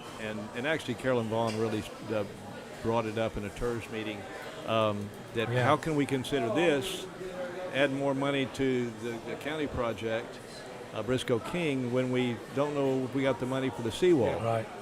And they started looking into it, and It got fixed. so then it got fixed. But what they did is they took money from different other projects, TERS projects and things. So we'll have to well, you someday guys that have out. set priorities for the But bonds. it is there. Yeah, we've set priorities of the bond, and it's the phase 2 of the Commonwealth project and the paper streets, pretty much. And you had the improvements under the JFK, Twin Well, Lakes of we- Muddle and Puddle, but it looks like there's money for that now. Well, there's money there, and it's been working on it since 18. It's a pretty simple project. I mean, it's not a real expensive Why is it thing. taking so long to get done? It's like we're like Greg, 15 years Greg, in. I have no idea. It was on nobody's priority list Yeah. at the staff level. Yeah. When it was originally done with it, that bond issue, they didn't have anything on the island Right. on there. I said, you got to get something on the island. The island pays way too much taxes to be ignored. Right. So it was put on there with it, but it didn't have, staff. It had some- Nobody lives there. no, nobody lives there on there. Being on the island had environmental hoops you have to run through. So they're going to projects that you don't have to run through all those hoops with and stuff. And it wasn't a sexy project to speak of. Well, it should parking make a lot. lot of difference. So if we could get it done, we're sitting here Yeah. at Docks today. You can hear the lunch crowd behind us. We're moving our show from 11 to 1 here at Docks moving forward. So you're going to have, we got a lunch crowd. And Where's Well, lunch? and we're still a month before spring break. This is the dead time. Yeah. And it's just, it's an absolutely beautiful day, so everybody needs to come out to They're Dodge. seeing that down here on this kind of is, this parking lot down here seldom is empty. Yeah. Pretty much It's year busy round. all the time. And you mentioned last time the puddle or muddle, one of them was filled from the contractors getting tired of their stuff just sitting in the, in salt water. Yeah. Yeah. It Well, was. and that's the thing, I figured hopefully it was just a matter of people taking the bull by the horns and show some initiative and just fill it with dirt. I don't think anybody's going to complain. Well, but, the thing is, there's projects and been projects. For instance, the rebuilding Jackfish. Yeah. There was a tremendous amount of material came out of that project. I got some of it myself, and they were just trying to find someone to take it. Yeah. And I'm thinking all the city had to do in that project is say, this amount of that material goes to that location and drop it right there, close, right? And the contractor would then deliver the project, and then you could even, in part of the deal, say, and smooth it up to grade so it drains the way it's got to drain. Then you've got your base down there, and then TxDOT can give governments the cuttings off when they redo these roads, which they're doing all the time. And those cuttings make very, very good base. Right. And that would be just about as good a base as they've got there next door, which is limestone base. I know parking lots of Clemens. And that was one other thing about that project. It's on TxDOT property. So the city staff is working with TxDOT, going back and forth, and not at a very fast rate. I can remember meeting at Snoopy's on there, maybe 2020 on there with the TxDOT guy trying to bring people together. But when you get two organizations that really don't have a vested interest in the project, it's going to be slow. And it just blows my mind that we had to have 3 studies to prove that wasn't wetland. Yeah. 3. Yeah. Is it really necessary? It's frustrating because I've been involved on and off with that since 2004. Well, and speaking of 2024, I remember when they were talking about TxDOT getting in and doing a study of 361 and 22 intersection, looking at how to fix that. Now that we've got the Commodore's Bridge done and the lanes adjusted for that, we're about to see, and that's the whole thing. They said, hey, do we put a stop sign at Commodore's? And they said, if there's enough traffic, that's it. Kind of where it is. Well, you're about to to see the same thing we were talking about, Speedy Stop. They got that right away. They're going to have a driveway coming out on 361 between Commodore's and Packery Channel. Who knows how that's going to play out? Yeah, and that intersection, so the 361 can handle about 2,500 cars an hour. The intersection can only handle about 1,000. So as we look at traffic, that's why traffic on Sunday morning backs up, all because of the intersection. And from an Islander standpoint, well, that's Port A, but as you get traffic backing up on SPID in the summertime on there, then that affects everyone. So Greg, what's going to happen when they build Sand Dollar, which they've got first on their list, and they've put some of the utilities already in there? Yeah. Are people going to use that as a shortcut and come through our neighborhood, hit Vertimar, which is a dangerous intersection anyway, unless you're turning right, and then they're going to back up in our neighborhood, and we're not going to be able to get out of our neighborhood because everybody's trying to beat that intersection. That intersection where we need a flyover at that intersection where you can spend your access roads can turn on to 361, but your island traffic doesn't have to stop for a light. We're about to enter the no left turn part of the island season. Yeah. And it's going to get worse there as things progress. Have we heard anything from Todd Hunter or TxDOT on 361 improvements? The lighting is the latest thing I heard, and a couple of extra lanes. I think they got the wetlands issue solved on the Port Aransas side, on one side and not on the other. They had public hearings here about 2.5 years ago, and I haven't heard anything since then. I think in the works is from Port Aransas working this way, going to 4 lanes, a section at the time. Right. But like I was saying, until they take care of that intersection there, that's fine once you clear the intersection. Yeah. But that's you have 4 lanes backed up rather than 2. Yeah, we're headed into that part of the season. Yeah. To me, the island calendar, the new year, is spring break. The winter Texan season is the end of the year. Yeah. And then when spring break hits, you start the cycle all over. And that's when you start seeing traffic jams, especially in Port A. When you have friends coming in town and they're like, hey, let's just go get something to eat. And it's like, man, it's 7 o'clock on Friday. Yeah. Like, wait, this is probably going to take a little time. Planning for rush hour in Houston. They are doing something with the ferries up in Port Aransas. They're always doing something with the ferries. The freeways in Houston and the ferries in Port A, those are the continual contracts that never end.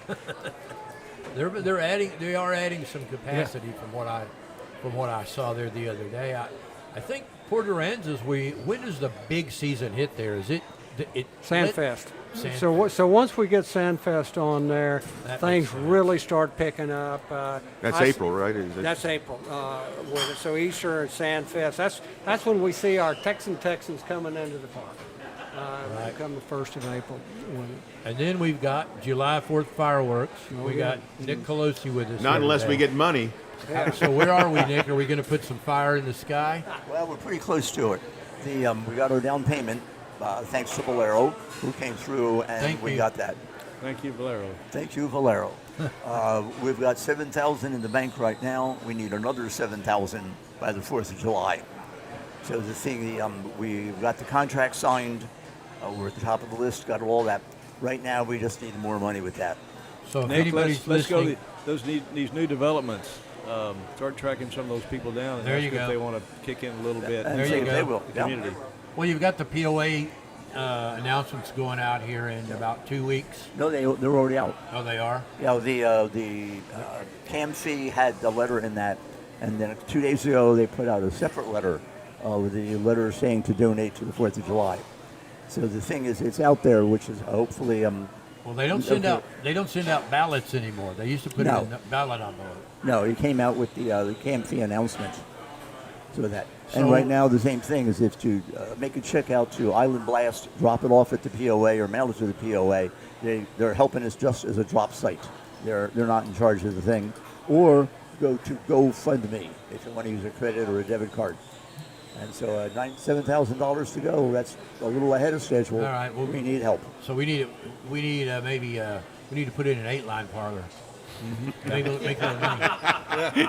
Well, I have noticed. I've been going over to the dog park quite a bit lately, and the Winter Texans have found the place. Oh yeah, they discovered us this year for the first time, and they've almost doubled our capacity. Right now, it's probably the most used dogs park in the city. Every time I go there, there's at least half a dozen cars. Oh yeah. In the morning, there will be 6 or 7 dogs there by 7:45. So, And- Dale, did you get another dog? Not yet. But you can't break the habit of going to the dog party. Even though you don't have a dog. So what happened was I went to buy a new television, and I went to Sam's Club, and when I got there, I was informed that we were also picking up a round folding table for the dog park. So they put it in the back of my truck, and it stayed there for about 2 or 3 weeks. And 4 or 5 of my friends kept trying to say, "What are you going to do with that table? I could use that in my garage." So I told the dog park folks, I got to get this thing out of the back of my truck, or it's going to be doggone. And so I took it over to the dog park and put it, and now it's disappeared, and it's parked in the side of my house next to a lawnmower that also belongs to the dog park. I don't know how that got there, and we need a shed I'm gonna at the send the dog police park. over to that- his house. That's one of the Yeah. things we're trying to do is to get enough money together to buy a shed for the dog park. Because right now, I got to a mow the tarp lawn, over it. we've got to get a flatbed. So we're trying to get somebody to help us out and pay Hell, for I'll- part of it, I'll- the shed. I'll drive it to the dog park if you'll just tell me when to take it over there. The riding lawnmower, not the table. Yeah. The table we're going to be using for the Yacht Club's Market Days. That's March coming up. 21 and 22. Yacht Club's And then we're celebrating. going to have that table there with signs and try to raise some money for the dog park. Good. That's what that table is for. Well, I've noticed 2 events in Port Aransas in the last week. Yappy Hour at the Gaff, and they're having a dog party, and it's amazing how many people show up. Yeah, because you want to go with your dog. Yeah, you That's fit why it. the beach ball brewing thing tomorrow is good. Take You can bring your your dog dog. and look at the Gulf Coast Humane Society, and they'll raise money, and you can drink beer for it. You can support the dogs by drinking Drinking. a cold beer. It's Well, amazing. we're redoing the poker run. We're coming up on the new season. We're trying to ship to all island nonprofits, and so the dog park will be one of those, I'm sure. So we'll have a yappy hour for the poker run. If you go to the dog park on a Saturday or a Sunday morning, you'll see 15, 18 dogs there. Wow. It's gotten to be, besides a dog park, it's becoming a social center. Yeah. Because the same people show up at the same Right. time, and they've got their own little social club going on. Right. They use the dogs as an excuse. I've said that all along. It's not really a dog park. It's a people park Yeah. where the dogs go. And it's a beautiful location. It is. Greg went over there when we were doing it. He got out there with his front end blade, and leveled the place out, and we found sweet water down there. What, about 6 feet? Yeah, 5 to 6 feet. I tasted it on there, and it was great water. With the sewer plant right next door, you tasted it? I'm Hey, a little South That's why they Texas. call it sweet. Yeah. We got effluent coming to the dog park now. We're watering. We may be the only park in town with unbroken water supply, because no matter what goes into the sink, there's always something coming out. So can the dogs drink that effluent? No. No. We got They're real strict about that. In that we've got a lockdown security system. You had a Karen come out there and complain about it, I think. Oh yeah. Yeah. I told her to test the water, drink some, see how it affects you. But Potables for 60. I do think, but dogs could probably drink the groundwater though, right? Oh, heck yeah. You know, the business with that effluent, the thing is that when we close the park at night, we turn on the effluent and we water the place for about 2 hours. Because no one can be there when that's running or for 2 or 3 hours afterwards. God forbid they can dine from a litter box, but they can't drink that They can't drink water. that. And then in the morning, we lock it down again. And no dog has ever drank out of the toilet. Right. No. Straight from the bowl is their favorite. Straight from the bowl. We need to have some kind of a annual dog festival or something at the dog park. I've always been working on that and never got across the finish line. A parade. Like they do sort of downtown with a Halloween costume. We could do a parade down Whitecap and then have one of those things at the dog park where they go through hoops and get Purina to come in. That would be a good fundraiser. That really would be. You have to see if one of the dog food companies we want to sponsor it and bring that in and have the dog festival and dog competition. Purina does those. I've talked to them before. I was involved with doing a Wiener National event up in Buda one year, and that was all Buda. You haven't had fun till you let loose 15 wiener dogs all at the same time trying to get through one hole at the other end of the track. They do was Oscar Mayer sponsored. That would be a huge help if Purina would have a competition there. That would just draw more people in and probably get more corporate sponsorship in there. We could do the thing where they jump through the air. They could jump into the canal. They do that air. And then just have a ramp in there and they can walk right back up. So we need $7,000 for fireworks. Right, we're doing really well. The fireworks are looking good. Now that letter went out, hopefully we'll get some more donations. We should be able to get $7,000 by the 4th of July. Islands are very generous about stuff like that. The dogs are doing well. Fireworks is just about on schedule. You got to get something in for Jay. This is a time, if you don't have your Purple Martin house up, get it up now because that's when they come in Valentine's Day. Oh, Just that a thought. reminds me. I want to clear something up. So when we were at the ISAC meeting, the subject of beach parking passes at Barefoot Mardi Gras came up, and the implication was that they were going to have the beach permit parking police out there. Beach permits are technically required to go to the park, but they're not going to be out there writing tickets. Just want to be clear about that. So, and I'm sure there will be places to buy beach you parking need to buy a passes. sticker anyway, but you're not going to have the beach parking police out there towing vehicles, right? Yeah, they'd have a little mess on their hands that right there. created a little bit of a kerfuffle after it. The word went out from that ISAC meeting because what the impression we all got was, look out because they're going to be out there. They are required because it is on the beach, but they're not going to be out there checking every car. Well, and speaking of the beach, we got some good drone shots in the Island Moon. You can check out the latest issue at islandmoon.com. They've got the front end loaders and skid steers moving a bunch of that sand, flattening it out, and they're almost up to the bollards that are still in front of the Island House. So we'll see in the next 2 weeks here. They should be moving the rest of Mount Packery over. We thank the city. They've done it the last 2 years. Since the parade route has finally moved over to the seawall where it needs to be. We ran a map this time so people can. Last year people missed out when they were south of Whitecap. Yeah. So we ran the map in this issue of the Moon. So they've lengthened the route, and I think we're gonna be out there. I think we don't have an exact location yet. Somewhere near the city parking lot. And we're going to be doing a live broadcast from there of the Barefoot Mardi Gras Parade. I probably won't be there. I plan to be surfing the beach that day. We're doing a moon-made float And so I'll be out there on the sand. As tradition states, you'll be out on the stand surfing. Hopefully not through water. Hopefully we keep some low tides. Right.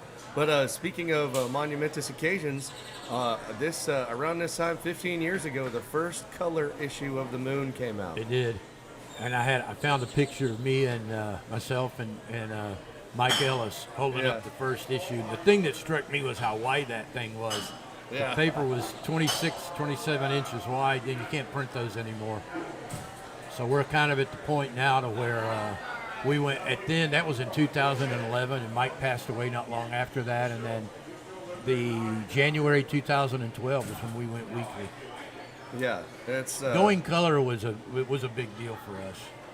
It's really awesome, kind of see the evolution of the paper, and thanks again to everybody who's watching on Island Moon Live, both now and recorded later, and moving time slots and a bunch of stuff getting shaken up. The new website's really it's coming along. So there's a lot moving, and our distribution on Thursday is going to be altered a little bit. It was off a little today because I had to make the 10 o'clock at Commodore's. So some of them will go out earlier, and some of them will go out later. The major places, the big stops will go out earlier. They used to be out around 12:30. They'll now be out around 10 to 10:30. Then we'll come in here and do this show, which we'll have an announcement on here in the next week about the future radio home of this show. Yeah, we've had a lot of people reach out to us about, do they want us to keep doing the radio show, want us to kind of keep this portion going. But we wanted to be able to reach the people that want to hear what's going on the island and the bluff and in the coastal bend as a whole, and kind of be a part of all that. We've gone to musician hours. Yeah. The rooster crows at the crack of noon. Exactly. One of them musician roosters. I know, it's much easier when you don't have to write at dawn every day. And it's a different show having a crowd here.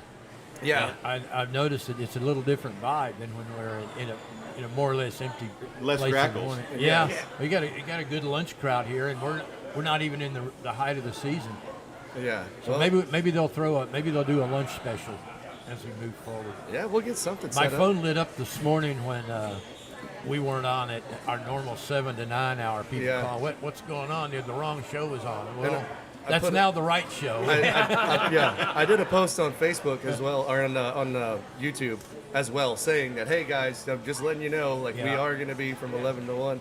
But special thank you to all our guests, Dr. Gully, Nick Colosi, Greg Smith, Dale Tyler, great for y'all to join us, Jackie and Robert, and First Flight out of Vegas. And Stevie Starr out of Vegas. And Billy. And you got the beer event tomorrow night. Yeah, tomorrow night. So Beach Ball Brewing.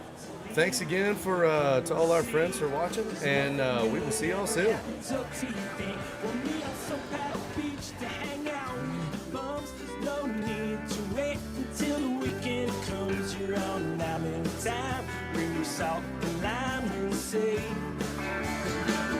Thank God it's Padre.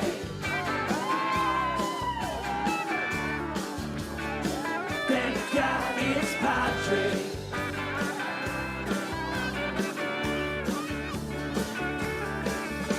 We're sitting out in Bob Hall Pier, drinking an ice cold beer, and wondering how I landed here. Someone pinch me, I'm dreaming.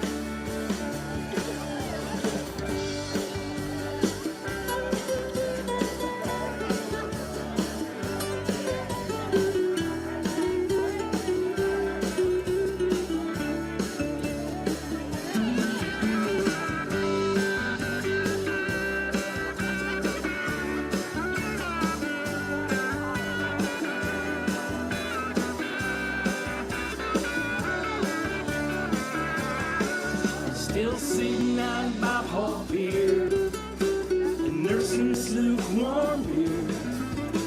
Just wondering how I landed here. Someone pinch me, I'm dreaming.